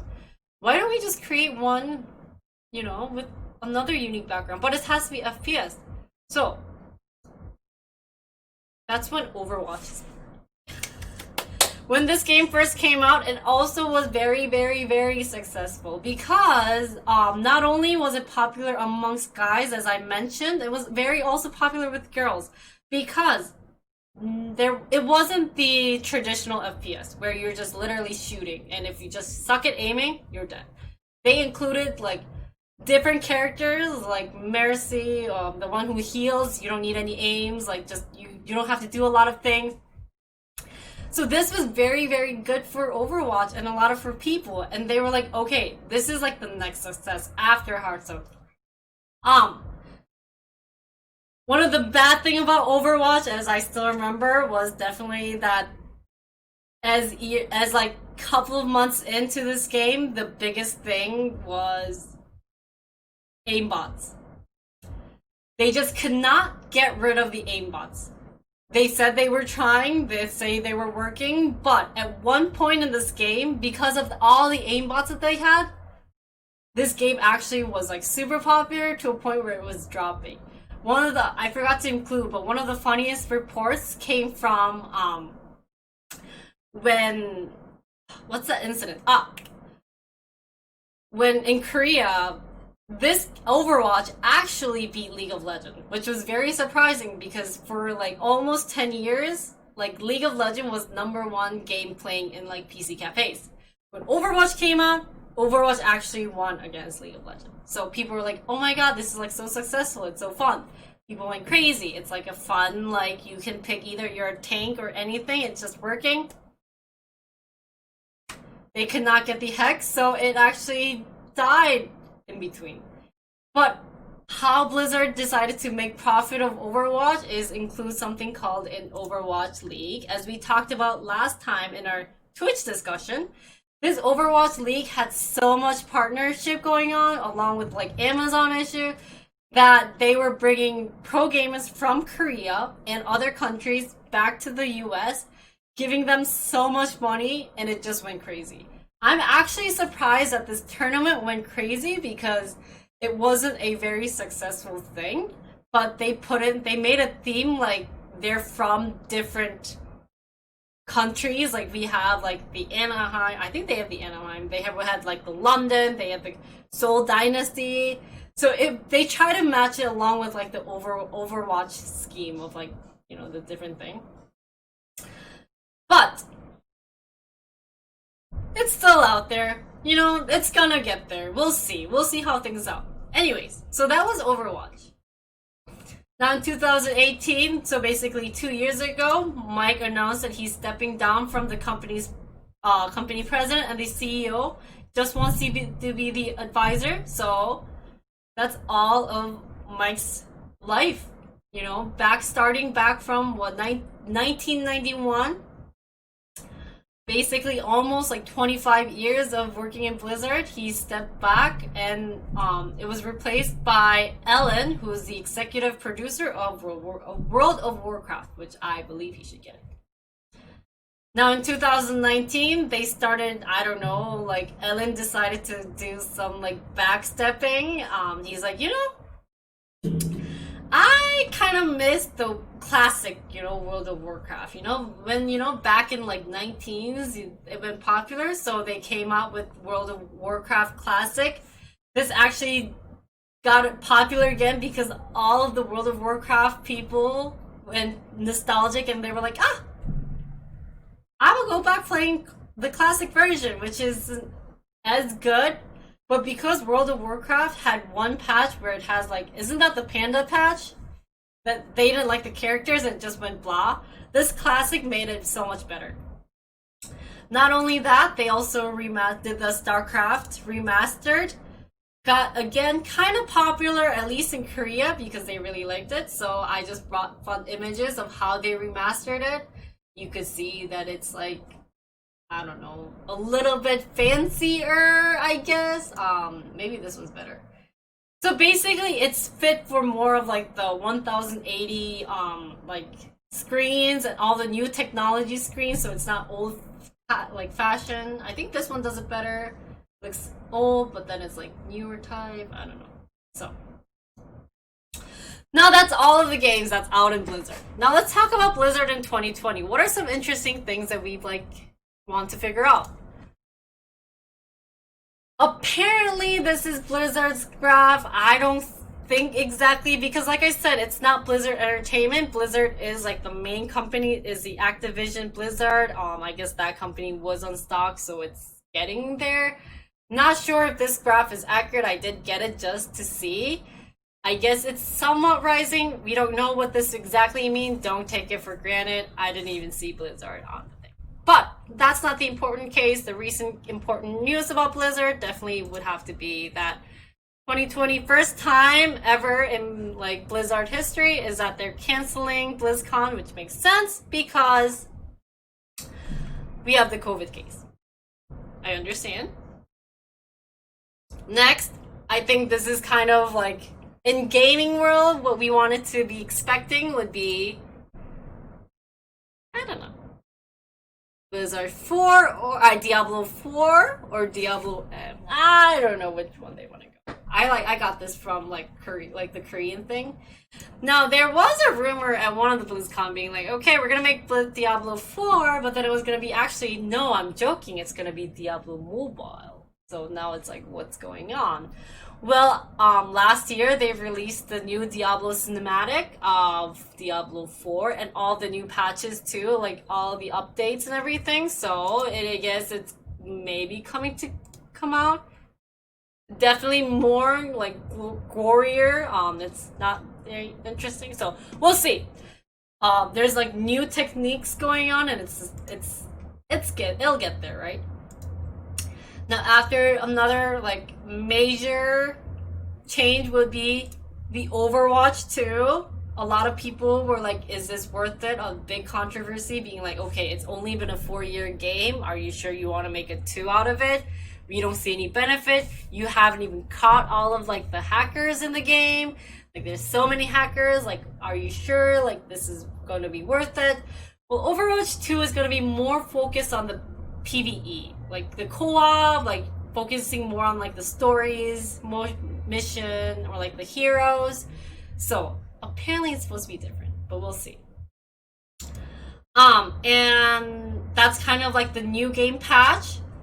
Finally, I think the recent most hottest controversy that I brought in, I just wanted to bring one that was probably the most famous one, would have to be this one. I don't know if you guys probably know all about it, but we had an event with the Hearthstone Grandmaster streaming event with the player from Hong Kong named Blitzchung. This guy. Yeah. And he actually got to interview, and he said, "Liberate Hong Kong, the revolution of our times," in this setting. The two casters were from Taiwan. Correct me if I'm wrong. There might be some confusion, right?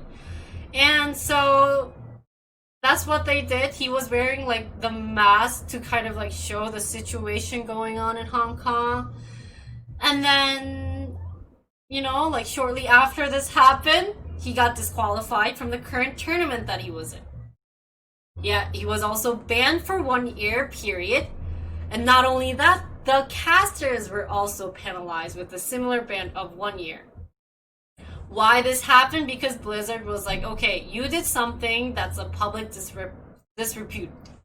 It's offensive, and like, you know, you're bringing down like the image of Blizzard. Like, we are a global company, or like I said, the global company. Like, we want to be like liberal, like free of any words that you want to say. This isn't like freedom of speech. But the response of... That's true. The response of Blizzard actually created a lot of protests, and it just happened that a few months they had the BlizzCon 2019, so we had this. Yeah. I think this was cute, saying that Overwatch stands for and defends the opposed. Will you, Blizzard? I thought that was cute. So there was a lot of issues. People started doing riots. We're not going to buy any Blizzard game. At this point, I was like, okay, I should not probably play any Blizzard game because a lot of people were very furious. So Ellen, the CEO, decided to write a nice letter saying that, okay, I know this situation. We're really sorry about the situation. We shouldn't have done this. So we reduced the ban for both to 6 months. It does not mean that we're taking off the thing. We're still giving them a ban. Now that also caused a lot of issue going up, but definitely people are not liking Blizzard that much. So that's kind of the issue. But I think, from my perspective, the best thing I really enjoy about Blizzard would have to be their cinematics. I just gotta put it out there. If you haven't watched it, I do recommend going through. It is like, if you're watching all of WoW, like Overwatch, StarCraft, Diablo, it's like 5 hours long. But do recommend it. They're very high quality.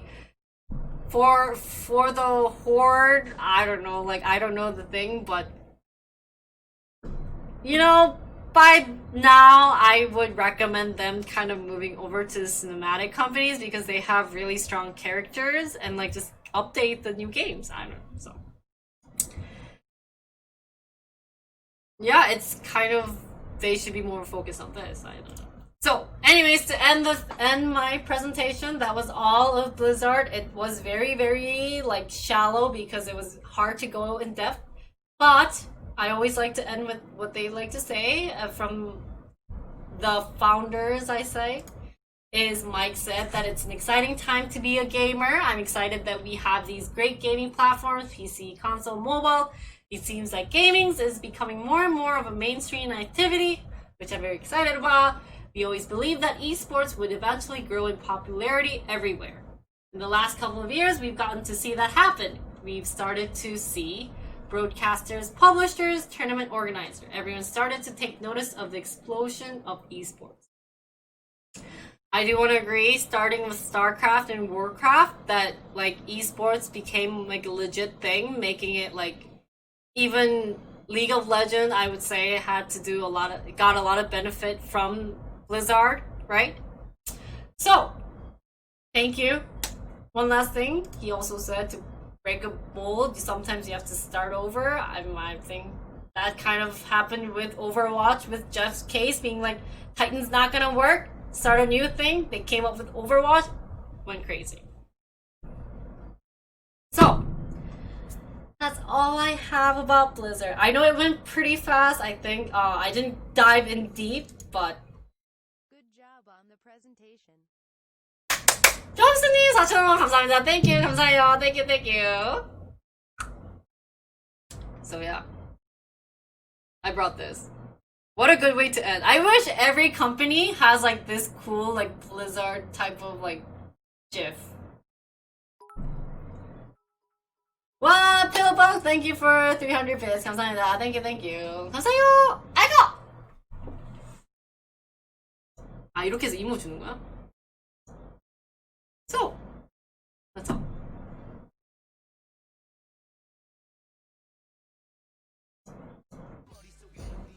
아, 힘들다.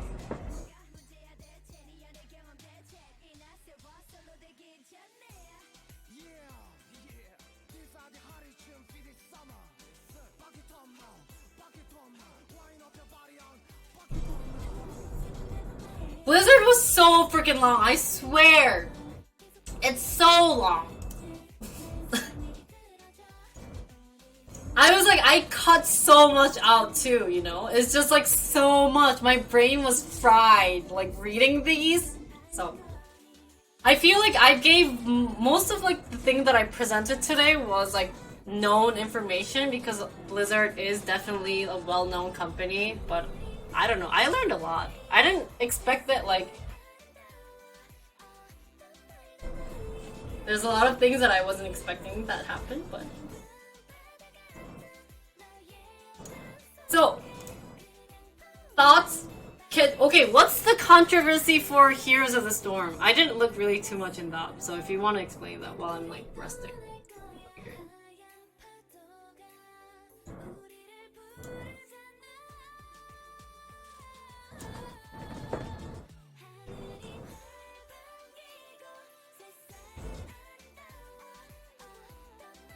Oh, 피곤해. I think that was longer than an hour. I think it's like an hour 30 minutes. Yeah, I heard that. Yeah, yep. I guess I should have added that. That was worth it. Totally forgot about it. That was just so bad. Like, I don't know why they even did that.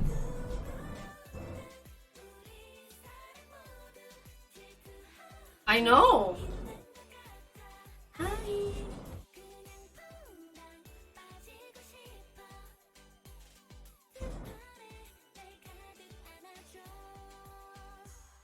Yeah. I really like Blizzard in like the early 2000s, I feel like.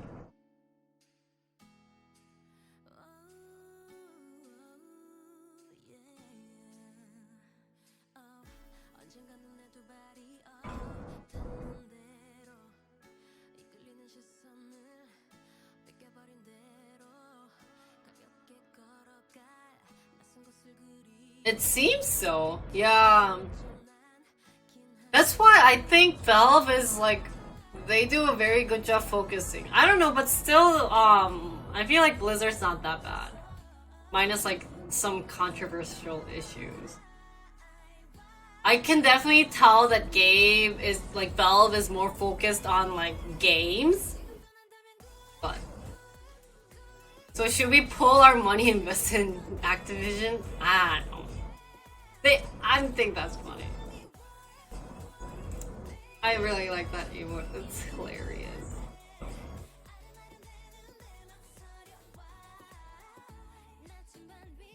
No, I think, but I don't know. I think I enjoyed Blizzard, but it was definitely like a hard company to like look into because they just had too much like games.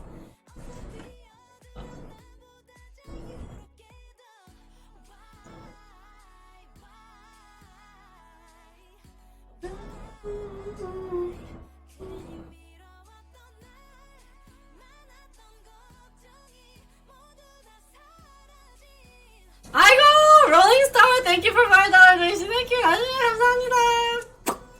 네, 감사해요. Thank you, thank you. Whew.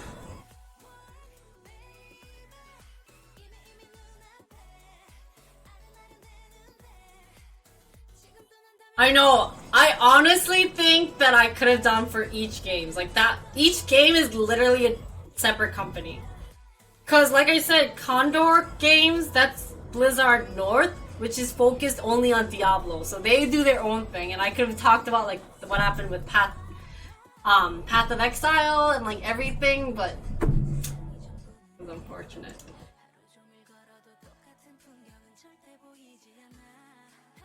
So. Okay. That was tiring. I'm kind of craving a small company, like when we did Zoom. Like I need to.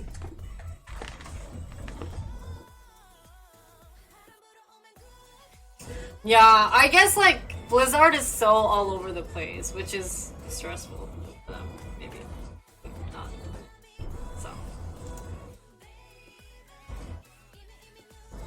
Intern company? What's an intern company? Is that a name? What? Blue screen.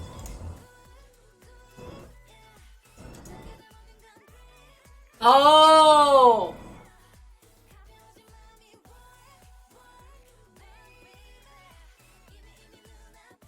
So my company is like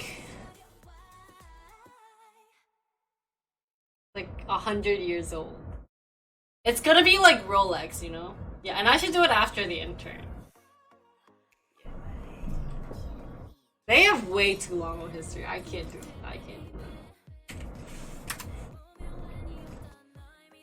That's too much. 너무 길어요. 너무 길다.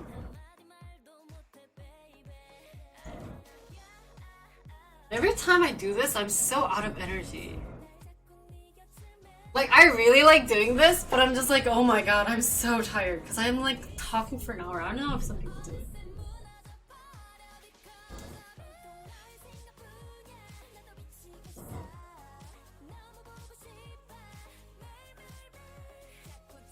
Yep.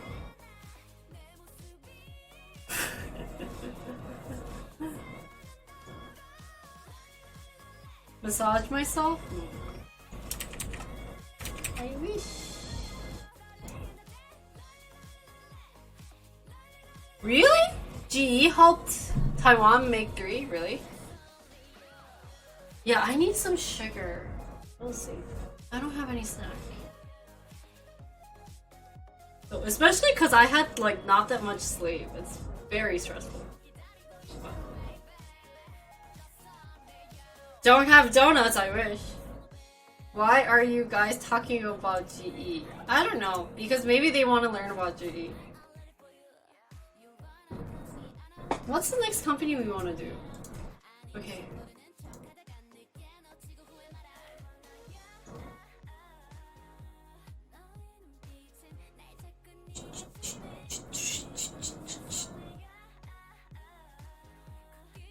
What company should we do next? So, from our list that we have.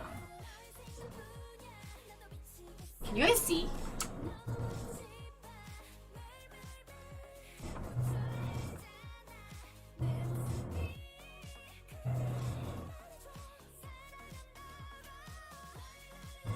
What should we do? What's a small company? All these are so big.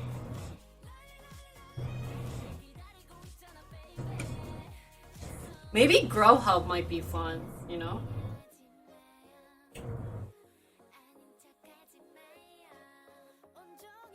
Twitch? I've already done Twitch. AWS? 아니요. Fun small company? Dyson? Dyson 재밌긴 하겠다. But we've been on like a gaming track right now. It's been like mostly games, you know?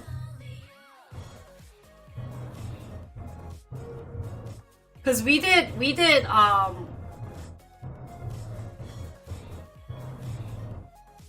do you work in financial investment? Wow. So why I analyze company is because I'm still a student, so if I want to get into a company, then I have to study them. You know how they tell you to like study your company? So I decided to do like a company review. Qualcomm? Qualcomm도 괜찮긴 하겠다. But doesn't Qualcomm have like a long history?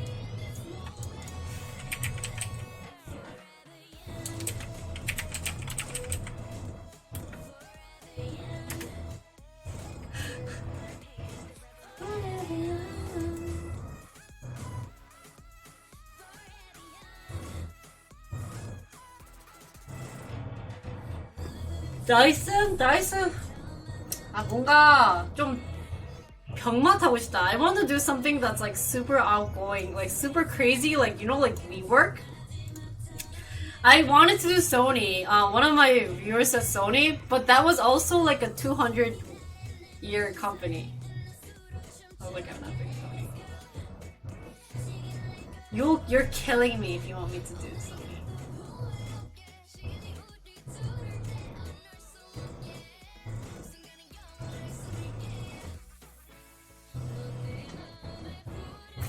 Intel and AMD?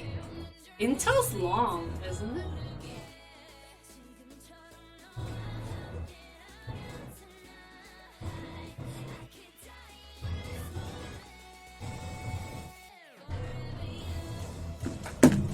It'd be nice if there's like a company list.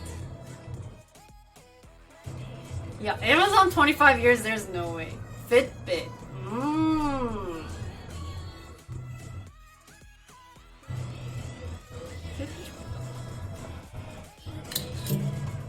Anything else? SoftBank? There's no way I could do SoftBank. It's so crazy.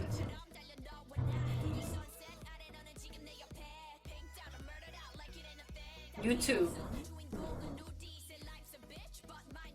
Okay. Let's take a vote. So I will do... I'll do a vote.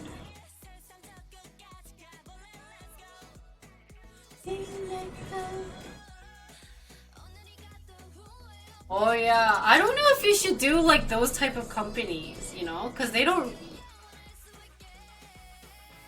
fund. Or like they only fund. It should be some like startup company that is like on a good route or on a bad route.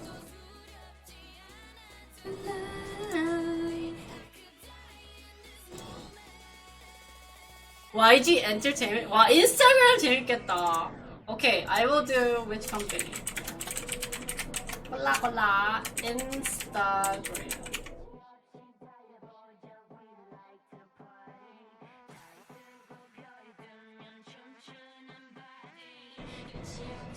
Wow, Yahoo? Yahoo's too long, guys. Let's take a break from.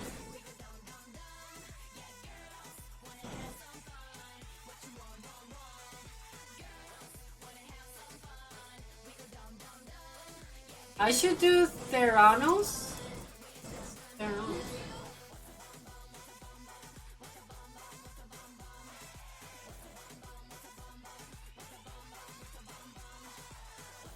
I know this company. 아, 이거 재밌겠다. Isn't STM Electronics? 그래, I was just right.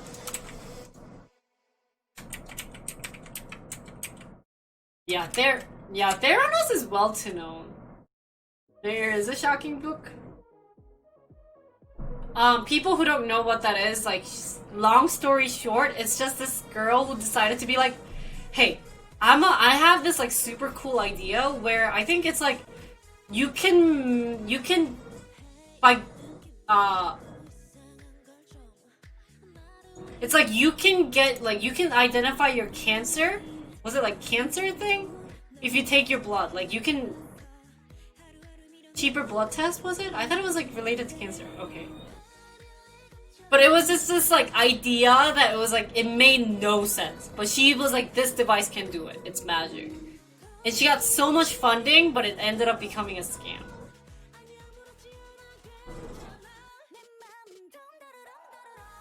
Oh, that was funny. What should we do? What should we do? Yahoo? Yahoo도 있고. YouTube.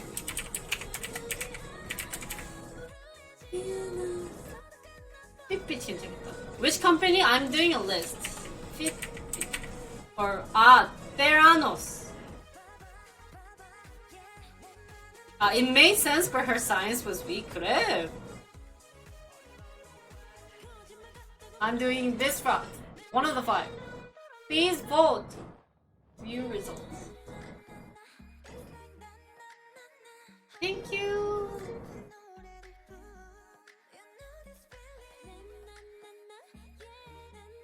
투표해! 투표해! 투표해주세요! 야, 야후 길단 말이야.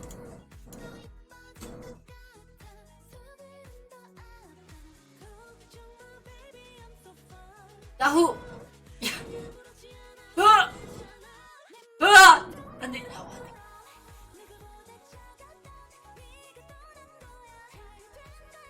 아!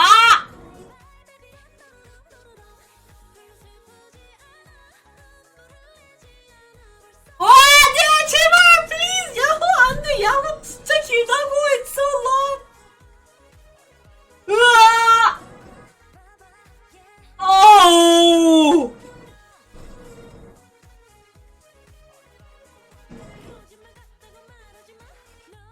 They wanna torture you? 안 돼, 야 너무 길어. 야 이거 어떻게 하냐?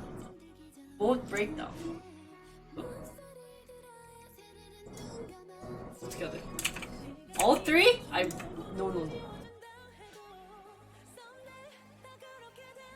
잠깐만. 그러면 let's do of the three. Triple 안 돼. That's killing me. Again. 인스타그램. 다시 한번 할게. 야후 핏빛. 자, 가자. Let's get it. 3 weeks. Choose the one with hardware? hardware면은 핏빛인가? 야, 진짜 야구하지 말자 우리. 잠깐, 얘들아.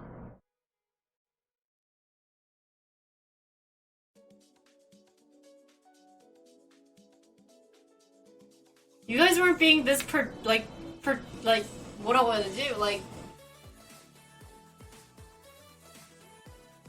tech companies are boring? 아 그래? Which one has heart? We have literally. Oh, okay.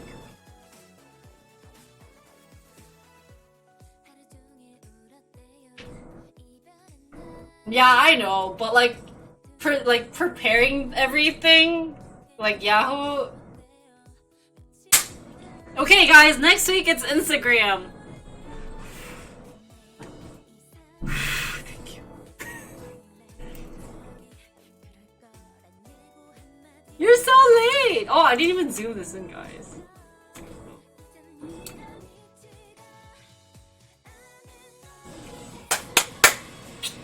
So next week I will prepare Instagram. Sorry it's it's gonna be techy, but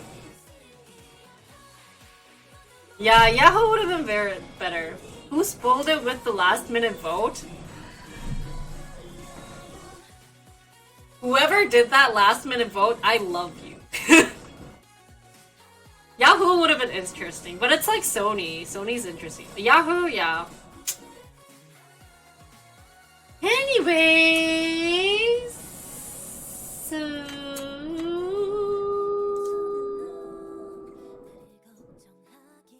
if there's any other companies you want to, just upload it on my Discord so that I'll know of it. I'm like getting dark circles. I was like, why? Okay. Now it's my favorite time because it's literally me doing nothing but watching a TED video. So we're gonna do a TED video reaction. Because I'm cool. And I just talk for an hour and a half.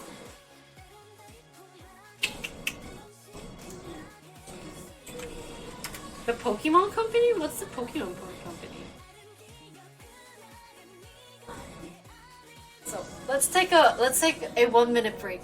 Oh, tuning.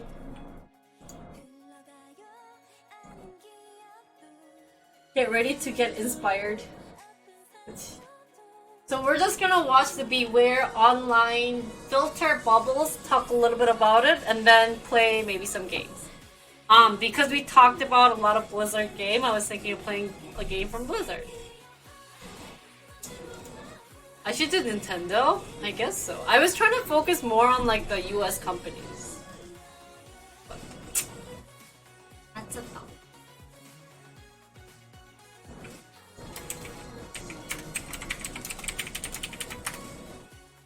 I can do both. Play Lost Viking? Can I play Lost Viking? Where do I even get it, you know? Can I even buy it?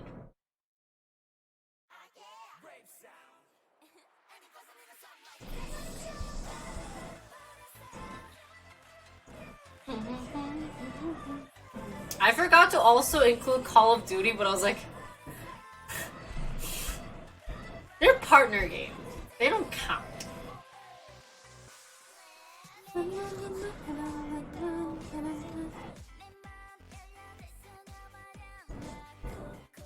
Should I try playing Heroes of the Storm? Not Heroes of the Storm. Hearthstone? I don't know.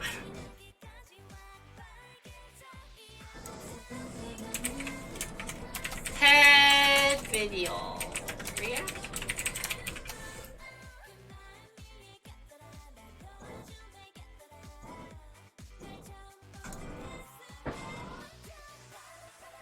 Yeah! Okay. So now we're going to do a TED video to watch. All I do is I just watch 10 video.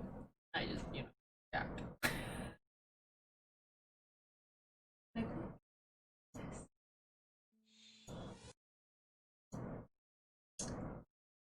We're just gonna talk about it at the end. We're just gonna play a game.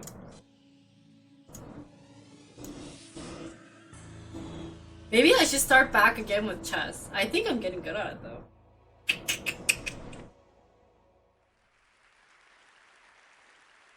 Oh wait, I need subtitles. Was asking him a question about the news feed. And the journalist was asking him, why is this so important?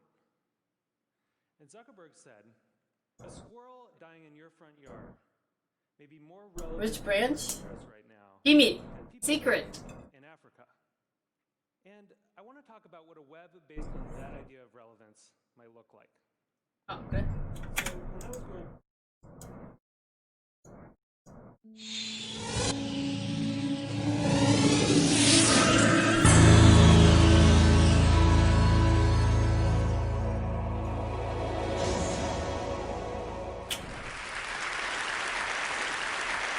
Mark Zuckerberg, a journalist, was asking him a question about the news feed. And the journalist was asking him, why is this so important? And Zuckerberg said, a squirrel dying in your front yard may be more relevant to your interests right now than people dying in Africa. And I want to talk about what a web based on that idea of relevance might look like. So when I was growing up in a really rural area in Maine, the internet meant something very different to me. It meant a connection to the world. It meant something that would connect us all together. And I was sure that it was going to be great for democracy and for our society. But there's this kind of shift in how information is flowing online. And it's invisible. And if we don't pay attention to it, it could be a real problem. It's so deep. So I first noticed this in a place I spend a lot of time, my Facebook page. I'm progressive politically, big surprise, but I've always gone out of my way to meet conservatives. I like hearing what they're thinking about. I like seeing what they link to. I like learning a thing or two. And so I was kind of surprised when I noticed one day that the conservatives had disappeared from my Facebook feed. AI, guys, And, AI. what it turned out was going on was that Facebook was looking at which links I clicked on. And it was noticing that actually I was clicking more on my liberal friends' links than on my conservative friends' links. And without consulting me about it, it had edited them out. They disappeared. So Facebook isn't the only place that's doing this kind of invisible algorithmic editing of the web. Because Google's doing it too. Yeah. If I search for something and you search for something, even right now at the very same time, we may get very different search results. Even if you're logged out, one engineer told me, there are 57 signals that Google looks at. Everything from what kind of computer you're on, to what kind of browser you're using, to where you're located, that it uses to personally tailor your query results. Think about it for a second. There is no standard Google anymore. And the funny thing about this is that it's hard to see. You can't see how different your search results are from anyone else's. But a couple of weeks ago, I asked a bunch of friends to Google Egypt and to send me screenshots of what they got. So here's my friend Scott's screenshot.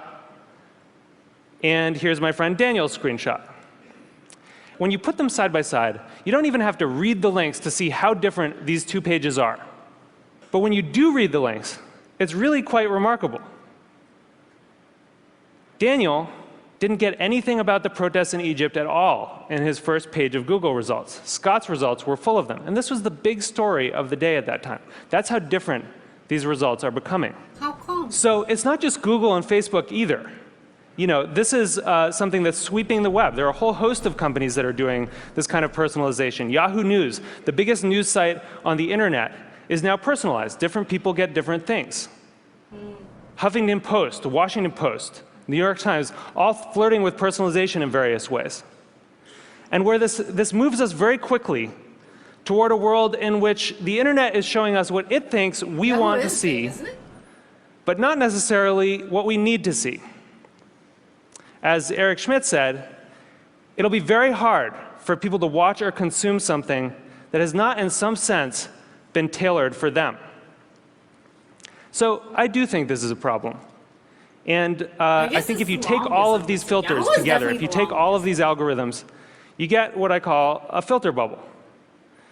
And your filter bubble is kind of your own personal, unique universe of information that you live in online. And what's in your filter bubble depends on who you are, and it depends on what you do. But the thing is that you don't decide what gets in. And more importantly, you don't actually see what gets edited out. So one of the problems with the filter bubble was discovered by some researchers at Netflix.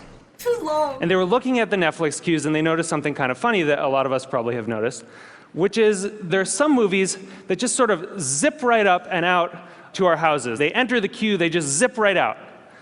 So Iron Man zips right out, right? And Waiting for Superman can wait for a really long time. What they discovered was that in our Netflix queues, there's kind of this epic struggle going on between our future aspirational selves and our more impulsive present selves. You know, we all want to be someone who has watched Rashomon. But right now, we want to watch Ace Ventura for the 4th time. I don't get this. So the best editing gives us a bit of both. It gives us a little bit of Justin Bieber and a little bit of Afghanistan. It gives us some information vegetables. It gives us some information dessert. And the challenge with these kind of algorithmic filters, these personalized filters, is that because they're mainly looking at what you click on first, you know, it can throw off that balance. And instead of a balanced information diet, you can end up surrounded by information junk food. So what this suggests is actually that we may have the story about the internet wrong. In a broadcast society, you know, this is how the founding mythology goes, right? In a broadcast society, there were these gatekeepers, the editors, and they controlled the flows of information. And along came the internet, and it swept them out of the way, and it allowed us, all of us to connect together, and it was awesome. But that's not actually what's happening right now. What we're seeing is more of a passing of the torch from human gatekeepers to algorithmic ones. And the thing is that the algorithms don't yet have the kind of embedded ethics that the editors did. So if algorithms are going to curate the world for us, if they're going to decide what we get to see and what we don't get to see, then we need to make sure that they're not just keyed to relevance. We need to make sure that they also show us things that are uncomfortable or challenging or important. This is what TED does, right? Other points of view. And the thing is, we've actually kind of been here before as a society. In 1915, it's not like newspapers were sweating a lot about their civic responsibilities. It's like stream too. It's then not people like kind of you're noticed watch that they were doing something really important. You know? That in fact you couldn't have a functioning democracy if citizens didn't get a good flow of information. That the newspapers were critical because they were acting as the filter, and that journalistic ethics developed. It wasn't perfect, but it got us through the last century. And like at the end, And so you're just gonna now, be with people you really, we're kind really of back in 1915 on the web. We like good and intelligent movies, but And we need the new gatekeepers to encode that kind of responsibility into the code that they're writing. You know, I know there are a lot of people here from Facebook and from Google, Larry and Sergey, who, you know, people who have helped build the web as it is, and I'm grateful for that. But we really need you to make sure that these algorithms have encoded in them a sense of the public life, a sense of civic responsibility. See, and this is 2011. We need you to make sure that they're transparent enough that we can see what the rules are that determine what gets through our filters. And we need you to give us some control so that we can decide what gets through and what doesn't. Because I think we really need the internet to be that thing that we all dreamed of it being. We need it to connect us all together. We need it to introduce us to new ideas and new people and different perspectives. And it's not going to do that if it leaves us all isolated in a web of one. Thank you. Thank you. Hi, 안녕하세요. This is 2011, guys. This is 2011. I like reading the comments. Can we read the comments? 2 years ago, this video was ahead of its time. You like this video. We'll use this to improve your recommendations. You missed the TED Talk! You can watch it, Beware Online Filter Bubble. Speech is way ahead of time. Super relevant in 2019. Yeah, YouTube definitely does this. Like, for example, I love, secretly guys, I love watching, recently I started watching on YouTube, Super Mario Bro brother thingy. Oh really? And then like they just started recommending me all of like Mario things. I was like, dude, like chill out. And now it really sucks because like I can't look up any like econ stuff because I don't get any recommendation because I only watch games. It's only about games. The algorithm is way too strong. Like I wanna learn about like economy, you know? But I can't, there's no other way. That's why my stream become like a very serious stream because there's no way for me to learn. Like I'm trying to YouTube. So I look at like the top lists that are viewed and they're really ones that you don't really have to think and you're just watching. And those are really fun if I want to like just have some like relaxation time. But at the same time, I want to do a lot of like self like practice working situation. So good TED Talk, thank you. I really agree with this guy. I'm really surprised that this is back in 2011. I just like in general, you know? Your YouTube is your digital signature, like company thing, or like, you know, like more learn about like companies or like some other things, like be more, you know, engaging, but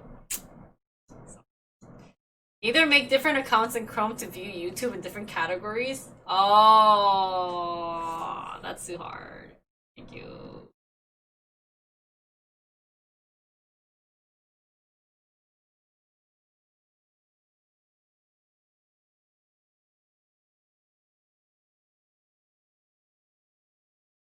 Any other TED Talk you guys wanted me to see? I'm just gonna see the comments. This is funny. Need to start making different accounts for different contents? Or just go incognito.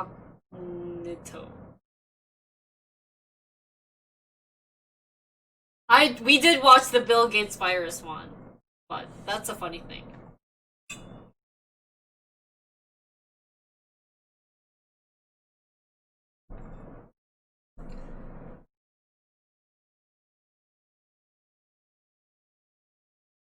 Just subscribe econ channels? I don't want to be like, just delete them from YouTube history? Oh. That could be an option.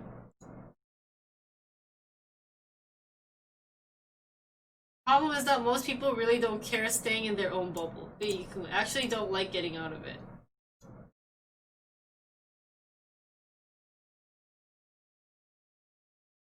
Yeah. No sexy dance times today. Today is very like smart Jinri day. So, gotta put on my glasses.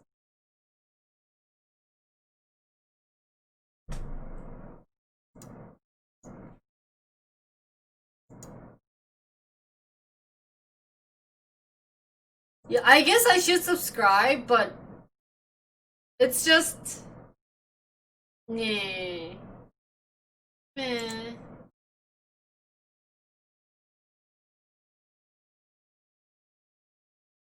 Saw someone did an experiment on Facebook where he acted like a white supremacist and all Facebook showed him was white. 진짜? Yeah, slowly put on glasses. Smart. 재밌다. You know, when we do serious talk, it has to be very like... And now I'm getting all like the K-pop songs. 뭔가 jazz 들어야 될 것 같아.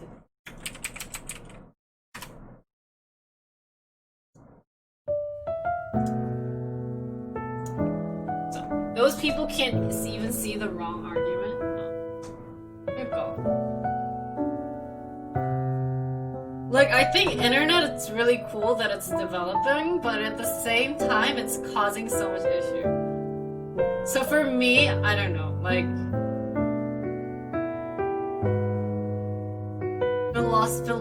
philosophical TED Talks. No, I haven't. You guys want an inspiration TED Talk, guys, from Jinri? So here's Jinri's TED Talk, guys. So personally, I have very strong opinions, and I just want at least everyone here to just be open to talking about and not judging people, because, you know. And that's something that I wish that we can all become, which is very hard to do. So, yeah, like I said, I was watching one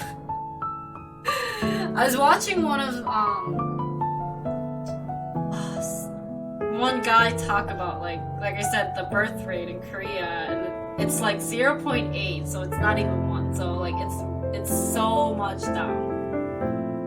And also, yeah, that's a good point. Like, too many fake news and birth. So baby. So apparently people say that, like, can I still call you sexy Jinri? No, you can just, no. Just call me whatever. Like, I don't know. I think also because, like, this streaming thing became a new business too, and then, like, we're trying to, you know, like, it's now becoming like your own little bubble, like your own community that you're owning, and like people rely on streaming more, like at least like people who are watching. It's gonna be like at a point. That's why I always tell my viewers, like, I know I get like really upset if my viewer counts are low, but at the same time, I still want my viewers to go up.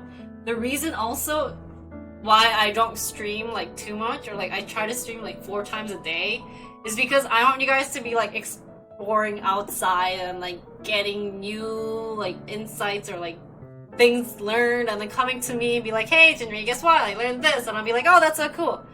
So something that's like casual, you know? So like I know I get like super upset being like, oh, you guys didn't come, like why did you guys come? But at the same time, I'm like, okay, I don't want you guys to be like on your computer like 24/7. You guys go out, meet new people, like get new idea, like get new inspiration. I'll watch that. So don't get too stuck on coming to stream, okay? Like I want you guys, like at one point you're like, okay, like it's like friend time, or like, oh, I'm gonna watch like something else. But I guess stop, like get away from the computer, you know? Like step away from the computer, go like have your own thoughts. That's another problem, is like I've noticed, I'll watch that TED Talk, but like I just have like, I want to get my thoughts out sometimes, you know? But another problem that I've noticed when you're talking about like, yeah, I don't know, cause like I feel like a lot of people can't think on their own. They rely so much on the internet that they just can't think. So at one point you're just like, hi, 안녕하세요, 어서오세요, hello. You can't think on your own. 그러니까. But like I want you guys to be out there and like, you know. It's funny, like trying to like get advice from things. Like, let me tell you, I know this might be too political, but one thing that's kind of like, it turns super serious. I know, sorry, I try not to make it serious, but you know, one thing that like happened to me, personal story, and I don't like getting like into politics because I don't know anything. Okay? But it's so crazy, and the moment that I felt like I can't think on my own was like in high school. So where I live, it's very like democracy town. Makes sense, it's fine. Like I'm okay with it. But I just remember like people were like, oh, like we really hate this people, or like we really don't like this party, like this party should like you know. And like, for example, when Trump got elected, it was like everyone in my school was like, oh, we have to move to Canada, or like blah blah blah blah blah. But I was like, okay, yeah, let's move to Canada. But I was like, I don't know anything. I had no clue, you know? But I'm like, okay guys, Canada! Yeah, apparently I'm supposed to hate this person too. Yeah, I hate it.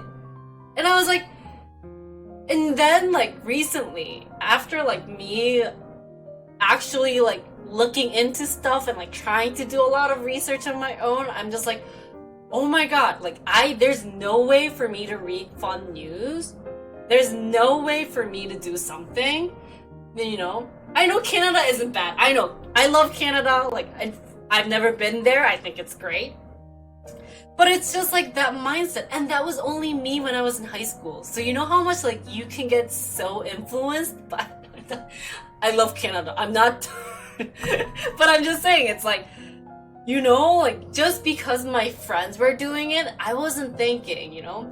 And also like, because we have so much extreme people either on one side or the other, there's no way you could express your feelings or like your thoughts because they're just gonna look at you weird, right? Like I was just like, any country that has a weed leaf on yeah, it was like literally everyone has that face. Like they were like, I don't know, maybe that's why people just love playing World of Warcraft, you know? So. Like I guess the famous case that I could think about recently was the case that happened at Washington where the boys, you know, there were some incidents with the white boys in high school.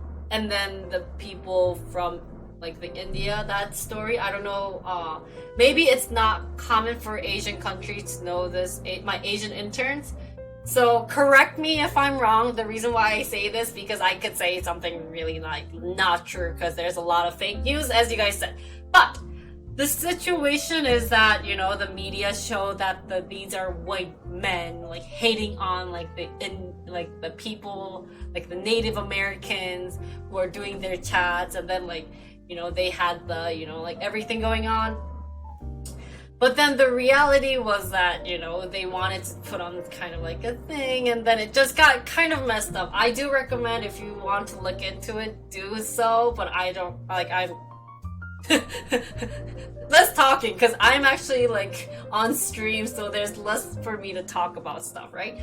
But I'm just like, there's like, because of all like the news and internet that you have, that you can easily get so manipulated, like so easy. That's why I want you guys, like, it's okay if you guys don't come, just come next time. At least once a week, you know? At least come once a week to your favorite content, just say hi, and then like go and enjoy. But just promise me that you can think on your own. So just don't read the news, could you?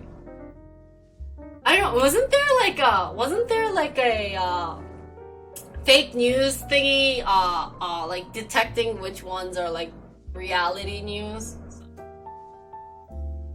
I try not to be very serious related to this stuff, but there you go. Yeah, if you like my dancing stream, come drop $1 because I need the money. I'm just a college student, but Snopes? I don't know any like news. A lot of people also trust a lot on YouTube nowadays. Yeah, and you know, like talking about the incidents, it sucks because like if something happens in like the US, in Korea what they do is just copy the thing off of the US news and puts it in Korean.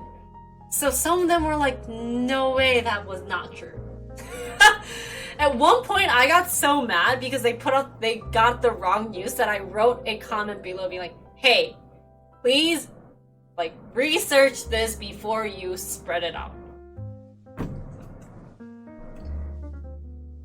I guess like timing is a thing now. I mean, like you have to be fast on things. So. There you go. Not just the headlines. Yeah, I guess that's true. Yeah, lazy newscasting. I didn't know that could be a thing. So we have a lot of lazy. No, but I know. It's just kind of the yeah. Just just telling you guys, please go and enjoy the weather. Like talk with your friends. Even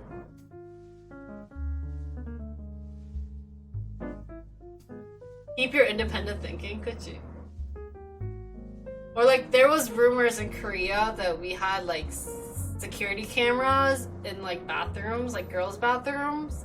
There was a whole controversial about like that thing. They did a research, nothing came up, so it's like gave up on the British. Oh. But it's like that's what like the rumors were saying, and like it just went crazy. I think didn't they spend a whole bunch? I don't know. Like someone from Korea, please inform me on this. I don't know the exact measurement. I've just read like very lightly, but anyway, someone recommended a TED video. I copied a key. Wait, did we watch this? I feel like we watched this, but let me just double check. I wish I didn't. Oh, we watched this! Oh my god! The Apple thing. We watched the How Great Leaders Inspire. Yeah! It's so sad. It's so sad. So that's why I want you guys to, that's why I wanted my Discord to be like a news thing. Like I really liked it when someone like mentioned about like the new QR codes. I try to show Discord a lot.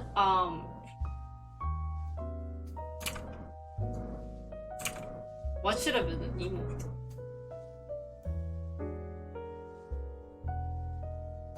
Like the Raspberry Pi thing. Like the Mixer news, like, you know, fun stuff. You know what I should do? You guys should just tell me, we should have like a 30-minute, like, in the morning, instead of me, like, venting about my work. We should just read the news together about US and see which one is true and fake.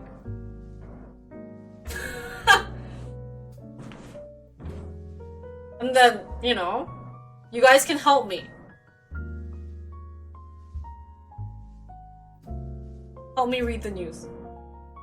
Sorry guys, I'm sorry that like, I feel bad. Like I know some people said that like, oh like, but streams is for like people, you know, who had a long day at work, don't want to think and just watch the person go crazy. And I'm like, I'm sorry, like, my personality is not like that, sorry. I wish like that could happen, but it's just, I don't know, like.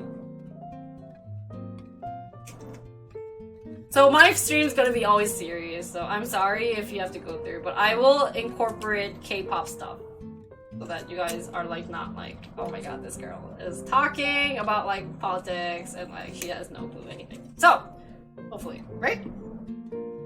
Think of that. It's interesting, yeah. So I try to stay very neutral, but I think that's the hardest thing, like staying neutral. So, but we're not gonna ever talk about politics here. I don't think any streamers talk about politics, you know?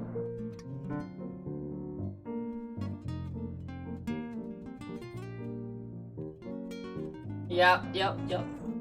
I also like it that you guys like work with me, you know?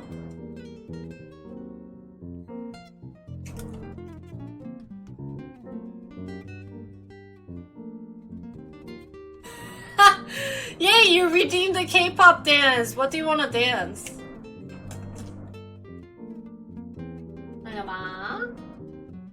I gotta change that, oh my god. I think K-pop dance is so small.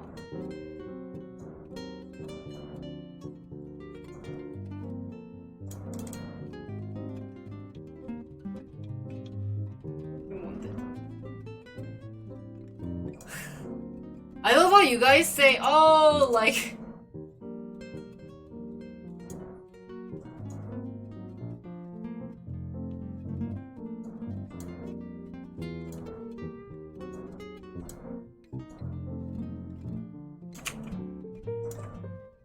non-K-pop content? 어쩔 수 없어. What is this? 이건 뭐야?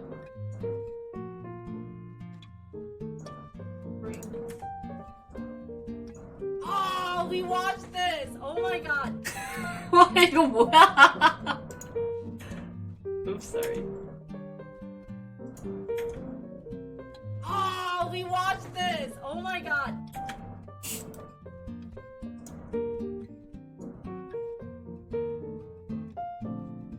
What K-pop do you want? 뭘까? Jinri reaction restream. I don't do a good reaction. Anyways, so because we got a K-pop dancing though. If we can. I need someone to help me make emotes. We had one person, but it's like twice. Twice. Oh god, TT 할까 오랜만에. TT. Sorry guys, I'm still doing TED Talk, but let's just dance for a bit. 기다려봐. I literally am in my work outfit, guys. 또 K-pop 진리 잠깐만. I love how I'm like Sigma, you know? I have like my inner personality where I'm like super serious, but at the same time I can also be outgoing. So you guys have to deal with both. I'm sorry, like yeah.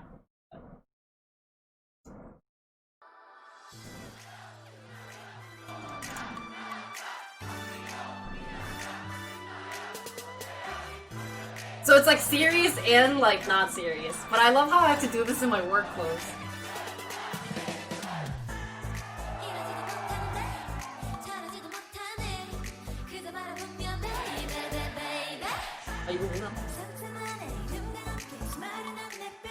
I don't know this part.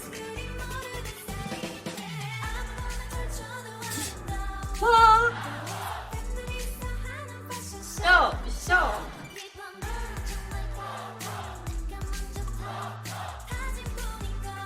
So don't only watch me. Go outdoors, please. Or else Jinri will be.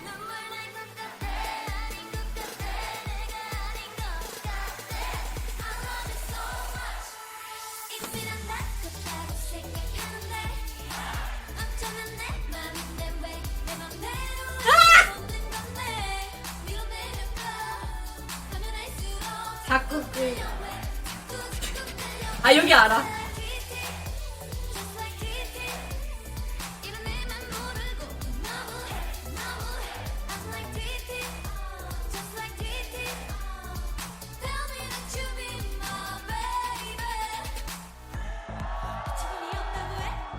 띠띠. 저거만 중요하지. Thank you. So anyways, back to TED Talk. Now I'll take any other recommendation for TED Talk or else we'll start playing games. Cool. 자, 다시 카페 뮤직.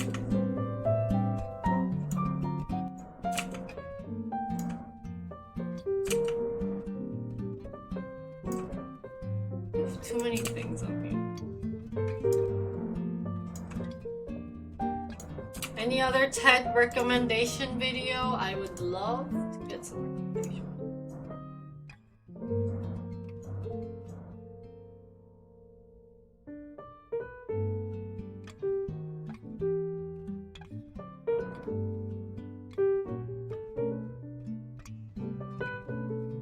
Oh, my back hurts. Oh, okay. Just like TT. You're my TT.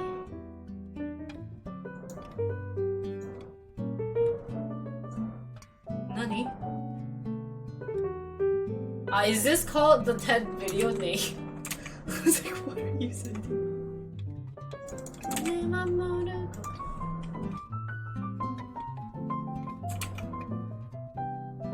Seems like the one. Have I done my 30-minute daily exercise? No. You guys, next week, come prepared.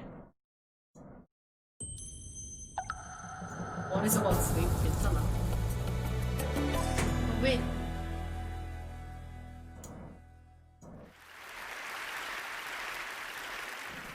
When Dorothy was a little girl, she was fascinated by her goldfish. Her father explained to her that fish swim by quickly wagging their tails to propel themselves through the water. Without hesitation, little Dorothy responded, "Yes, Daddy," and fish swim backwards by wagging their heads. In her mind, it was a What is fact this as true called? as any other. What reality are you creating for yourself? Okay. Fish swim backwards by wagging their heads. She believed it. Our lives are full of fish swimming backwards. We make assumptions and faulty leaps of logic. We harbor bias. We know that we are right and they are wrong. We fear the worst. We strive for unattainable perfection. We tell ourselves what we can and cannot do.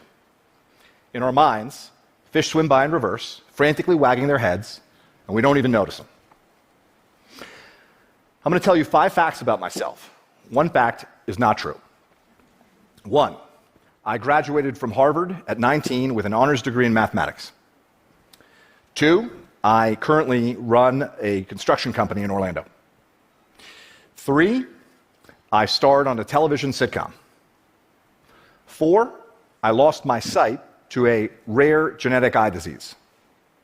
5, I served as a law clerk to 2 U.S. Supreme Court justices. So one of them's a lie? Which fact's not true?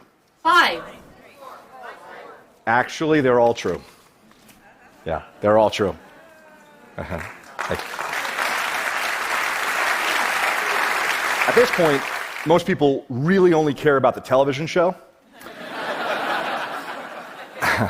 I know this from experience. Okay, so the show was NBC's Saved by the Bell, The New Class, and I played Weasel Wiesel, who was the sort of dorky, nerdy character on the show, which made it a very major acting challenge for me as a 13-year-old boy. Now, did you struggle with number 4, my blindness? Why is that? We make assumptions about so-called disabilities. As a blind man, I confront others' incorrect assumptions about my abilities every day. My point today is not about my blindness, however. It's about my vision. Going blind taught me to live my life eyes wide open.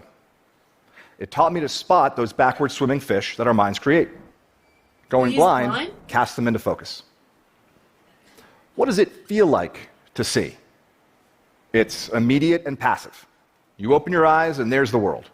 Seeing is believing, sight is truth, right? Well, that's what I thought. Then, from age 12 to 25, my retinas progressively deteriorated. My sight became an increasingly bizarre carnival funhouse hall of mirrors and illusions. The salesperson I was relieved to spot in a store was really a mannequin. Reaching down to wash my hands, I suddenly saw it was a urinal I was touching, not a sink, when my fingers felt its true shape. Urinal? A friend described the photograph in my hand, and only then I could see the image depicted. Objects appeared, morphed, and disappeared in my reality. It was difficult and exhausting to see. I pieced together fragmented, transitory images, consciously analyzed the clues, searched for some logic in my crumbling kaleidoscope, until I saw nothing at all. Wow. I learned that what we see is not universal truth. It is not objective reality. What we see is a unique, personal, virtual reality that is masterfully constructed by our brain. Let me explain with a bit of amateur neuroscience. Your visual cortex takes up about 30% of your brain. That's compared to approximately 8% for touch and 2 to 3% for hearing.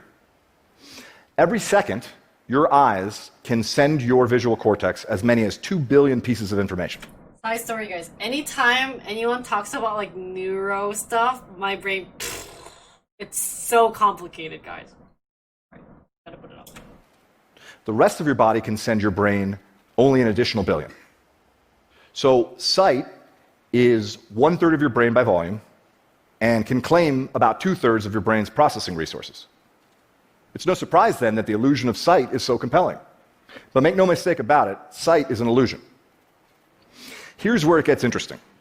To create the experience of sight, your brain references your conceptual understanding of the world, other knowledge, your memories, opinions, emotions, mental attention. All of these things, and far more, are linked in your brain to your sight. These linkages work both ways and usually occur subconsciously. So, for example, what you see impacts how you feel, And the way you feel can literally change what you see. Numerous studies demonstrate this. If you are asked to estimate the walking speed of a man in a video, for example, Okay. your answer will be different if you're told to think about cheetahs or turtles. Oh. A hill appears steeper if you've just exercised, and a landmark appears farther away if you're wearing a heavy backpack. We have arrived at a fundamental contradiction. What you see is a complex mental construction of your own making, but you experience it passively as a direct representation of the world around you. You create your own reality and you believe it. I believed mine until it broke apart. The deterioration of my eyes shattered the illusion. You see, sight is just one way we shape our reality. We create our own realities in many other ways. See? Let's take fear as just one example. Your fears distort your reality. Under the warped logic of fear, anything is better than the uncertain. Fear fills the void at all costs, passing off what you dread for what you know, offering up the worst in place of the ambiguous, substituting assumption for reason. Psychologists have a great term for it, awfulizing. Right? Fear replaces the unknown with the awful. Oh. Now, fear is self-realizing. When you face the greatest need to look outside yourself and think critically, fear beats a retreat deep inside your mind, shrinking and distorting your view, drowning your capacity for critical thought with a flood of disruptive emotions. When you face a compelling opportunity to take action, fear lulls you into inaction, enticing you to passively watch its prophecies fulfill themselves. So deep, 진짜.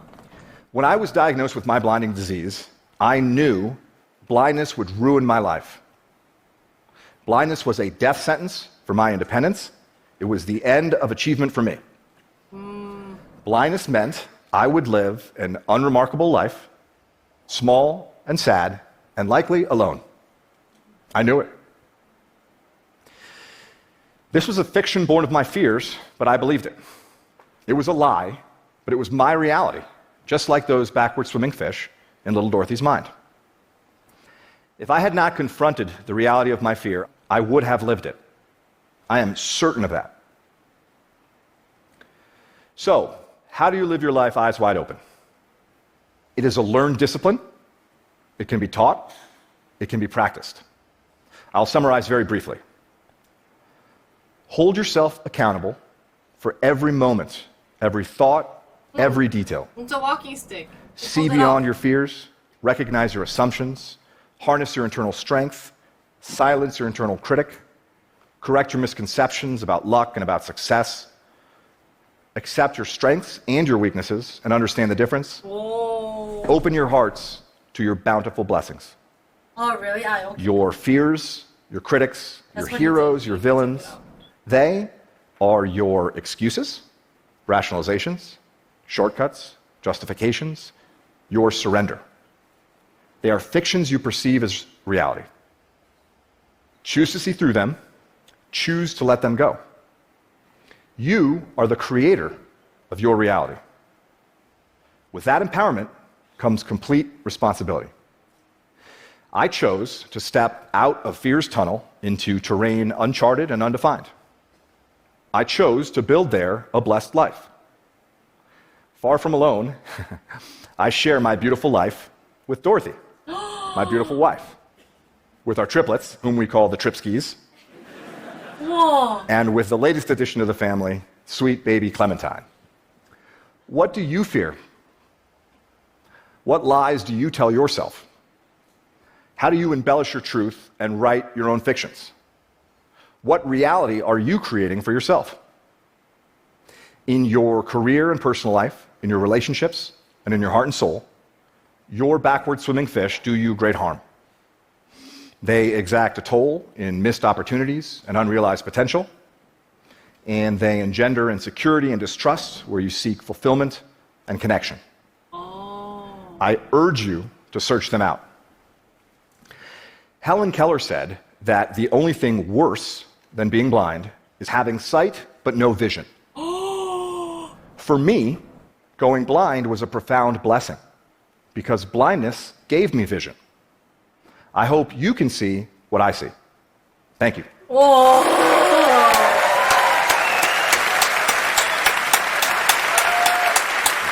야, 일어나. 스탠드업 가이. 일어나. 와. 뭐야. Isa, before you leave the stage, just a question. This is an audience of entrepreneurs, of doers, of innovators. You are a CEO of a company down in Florida, and many are probably wondering, how is it to be a blind CEO? What kind of specific challenges do you have, and how do you overcome them? Well, the biggest challenge became a blessing. I don't get visual feedback from people. Link on Discord. Okay. I don't get visual feedback from people. Was a noise there? Yeah. So, for example, in my leadership team meetings, I don't see facial expressions or gestures. I've learned to solicit a lot more verbal feedback. I basically, force people to tell me what they think. And in this respect, it's become, like I said, a real blessing for me personally and for my company, because we communicate at a far deeper level. We avoid ambiguities, and most important, my team knows that what they think truly matters. Isaac, thank you for coming to TED. Thank you, Bruno. 와. 대박. So thoughts on that, guys? I'm gonna post all the TED videos on my Discord, so if you're curious, please come and watch them.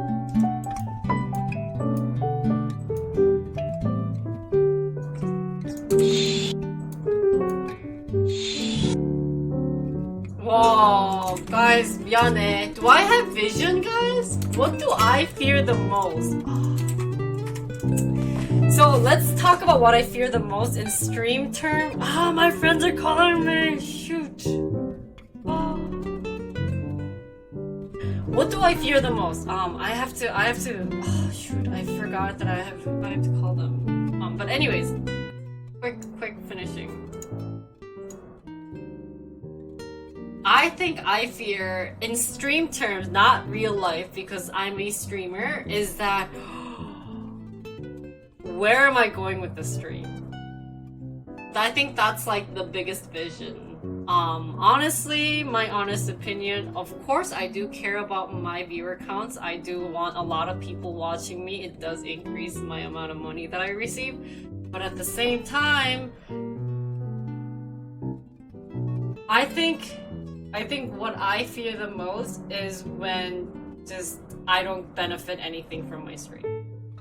That's one reason why I kind of stepped away from e-girl stuff, because I just feel like I'm just at this point where I'm like, no, like I'm not like gaining anything, So, but I will still do it because I do have to follow like the trend, which makes sense. I think that's reasonable, and to someone's career, like this e-girl thing, they might actually find a benefit of doing the e-girl, which makes sense. Nothing against that. But for me personally, I didn't find anything beneficial.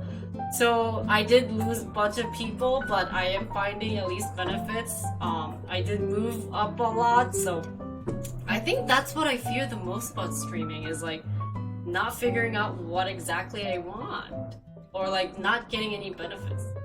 So I hope you guys, like, every time I tell you guys on stream, being like, I hope you guys learn something from me, but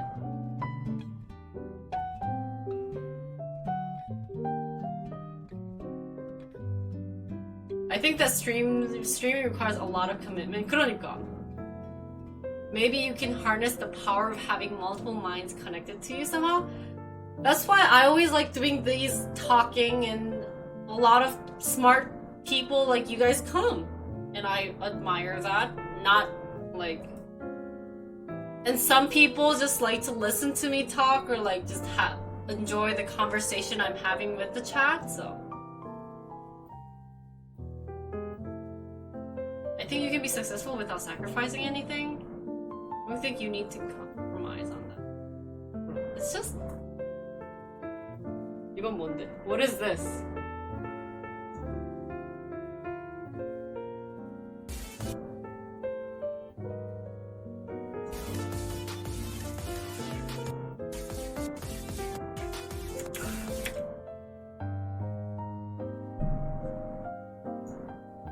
I feel the least smart? Are you sure? I feel the least smart. You know, when we're like programming? Oh.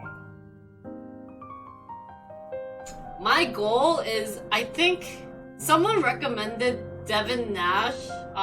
It'd be really fun to do some streaming with him. Because he does a lot of like talking streams. So a lot of like engaging. So that's kind of like, those are the people that I try to go for, but definitely like being a girl, it's, I guess not like being a girl, but it's definitely like, but we'll get there, guys. Jinri started with 20, been there for the longest time. I've got up to 70. I feel very secured. I'm very happy that you guys are amazing, so. People like drama, so you might need a controversial. I don't know, should I start talking about politics? That's another set of drama. Just about myself. Sorry guys. I hope I could be like crazy, so.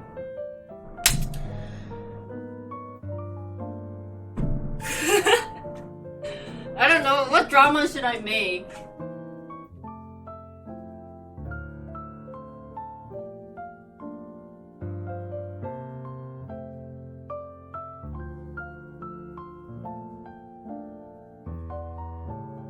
Best streams are the people that are authentic. Hopefully. Hopefully it'll get there, right? It'll take a while, but it's fine.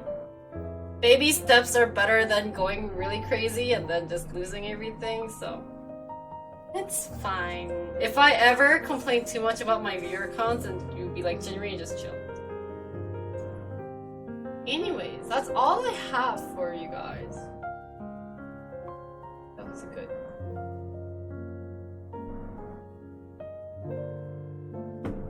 Good time, good time. Sorry for the all serious talk. We'll make it not serious again. Great TED Talk. I think they... Ja, do recommend any other TED Talk. I made a stream related tab on my Discord. My Discord's not pretty. There's no stream tomorrow, by the way. I'm going to be resting. I'm kind of lack of sleep. I've been having... Do you guys see this? I have a thingy.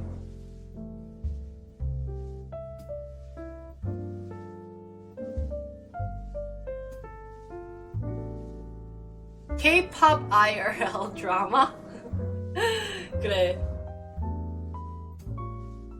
K-pop IRL drama? What's that?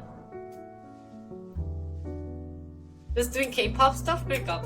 So okay, so listen to my marketing plan, guys. Okay, so I plan to do a bunch of K-pop, right? Because people like e-girl. It really sucks that I can't be a really cool e-girl.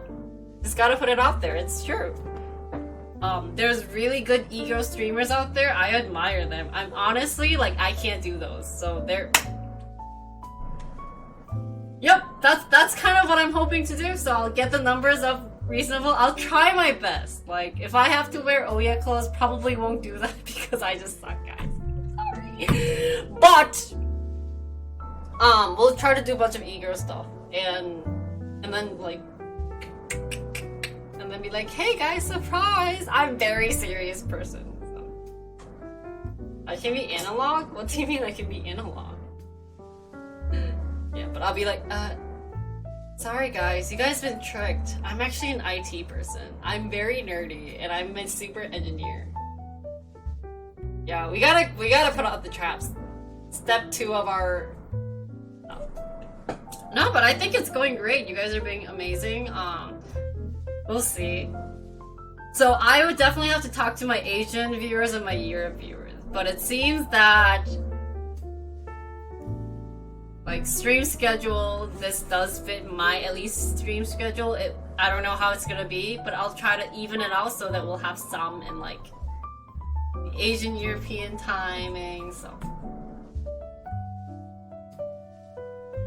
you could start bashing on K-pop girls just for the fun and create chaos in chat.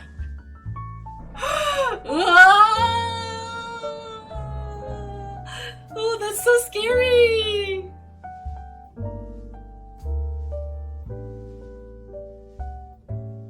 Yeah. That's fine. K-pop fans are insane.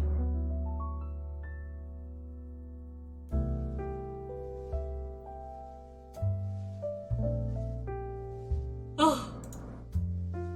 Okay. That was fun.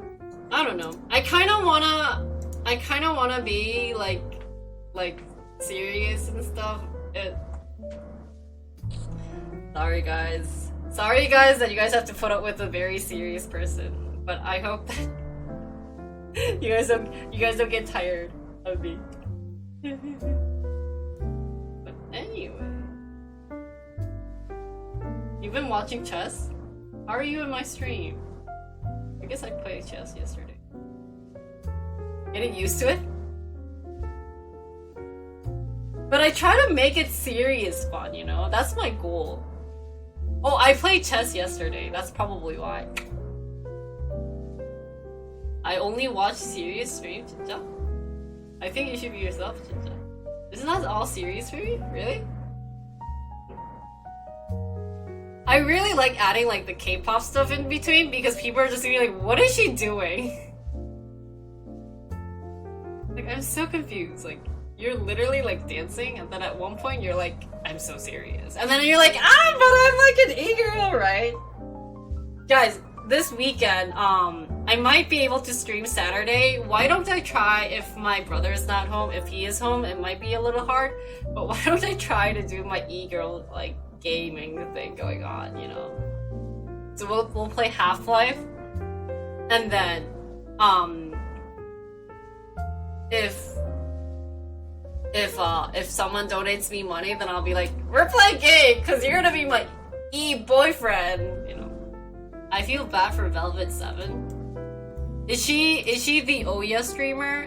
People who don't know what Ouya means in Korea, that means kind of like a maturity content streamer. Are you continuing with Half-Life? Of course! It's God game. I actually really like Half-Life, guys. I'm actually enjoying it, but it's freaking scary.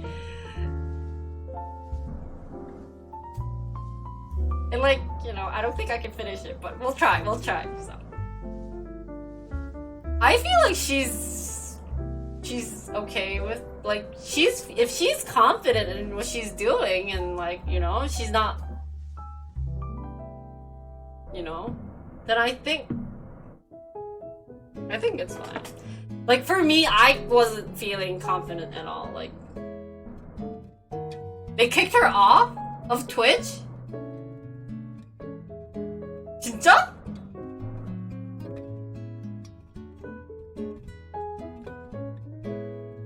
Wow, 진짜? Why? Because she was an Ouya? So where is she streaming now? Mixer is gone. Maybe she can go on YouTube.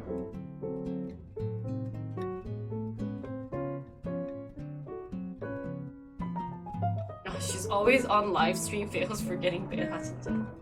Third time? 아, 자주 있었어? Guys, will I ever get banned? What are some reasons to get banned? I guess if I go super politics issues, right? They'll be like, get off. Also, does companies allow me to stream, guys? Is that a thing?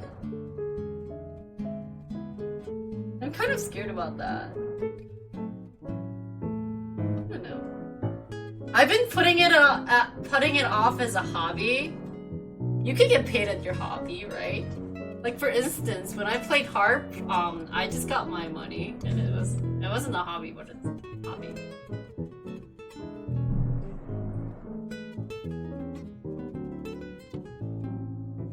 I think it'll be fun.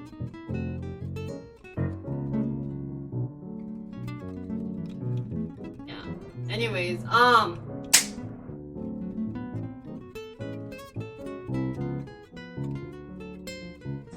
but does streamer count as a job?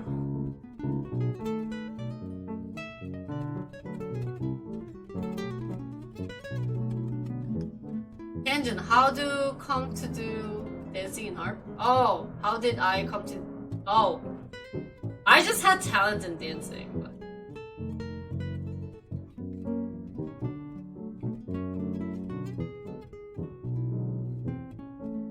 banning is so serious nowadays.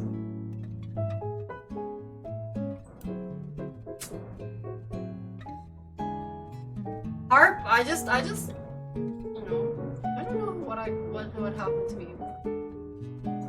It just wasn't, like, my mom wanted me to play the harp, so I was like, I'll play the harp.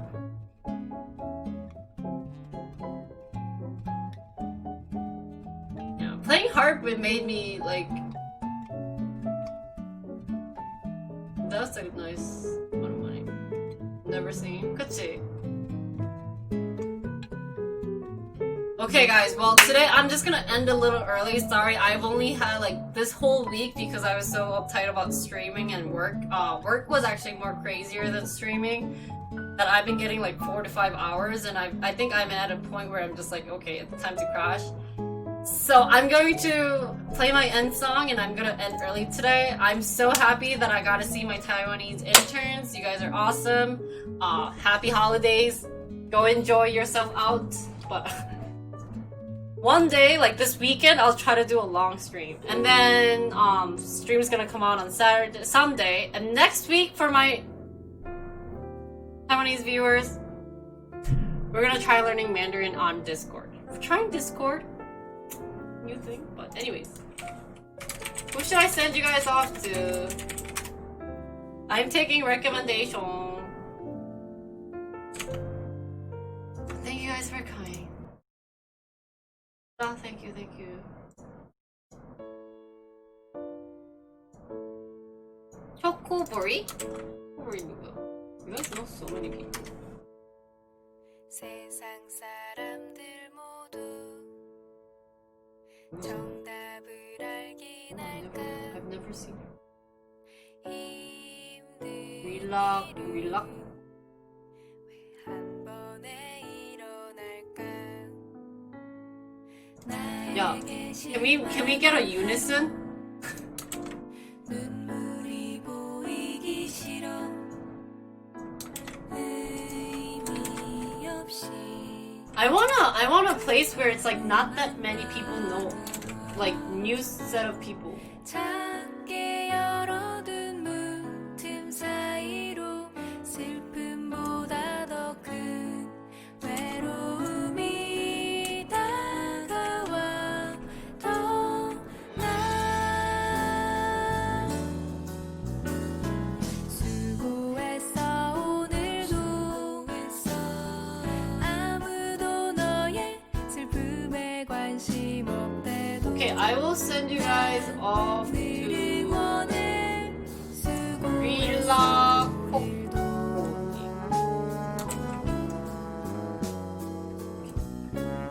Anyways, guys, thank you for staying with me. You guys are awesome. I'm gonna go. Oh, I have to. Oh, never mind. I hope you guys enjoy your day. You guys are cool. See you guys this weekend. simba. 일찍 방송에서 죄송해요. Love you guys. 뿅. 와이니. Te quiero. You guys are awesome. Taiga. Don't forget to come on first. Thank you.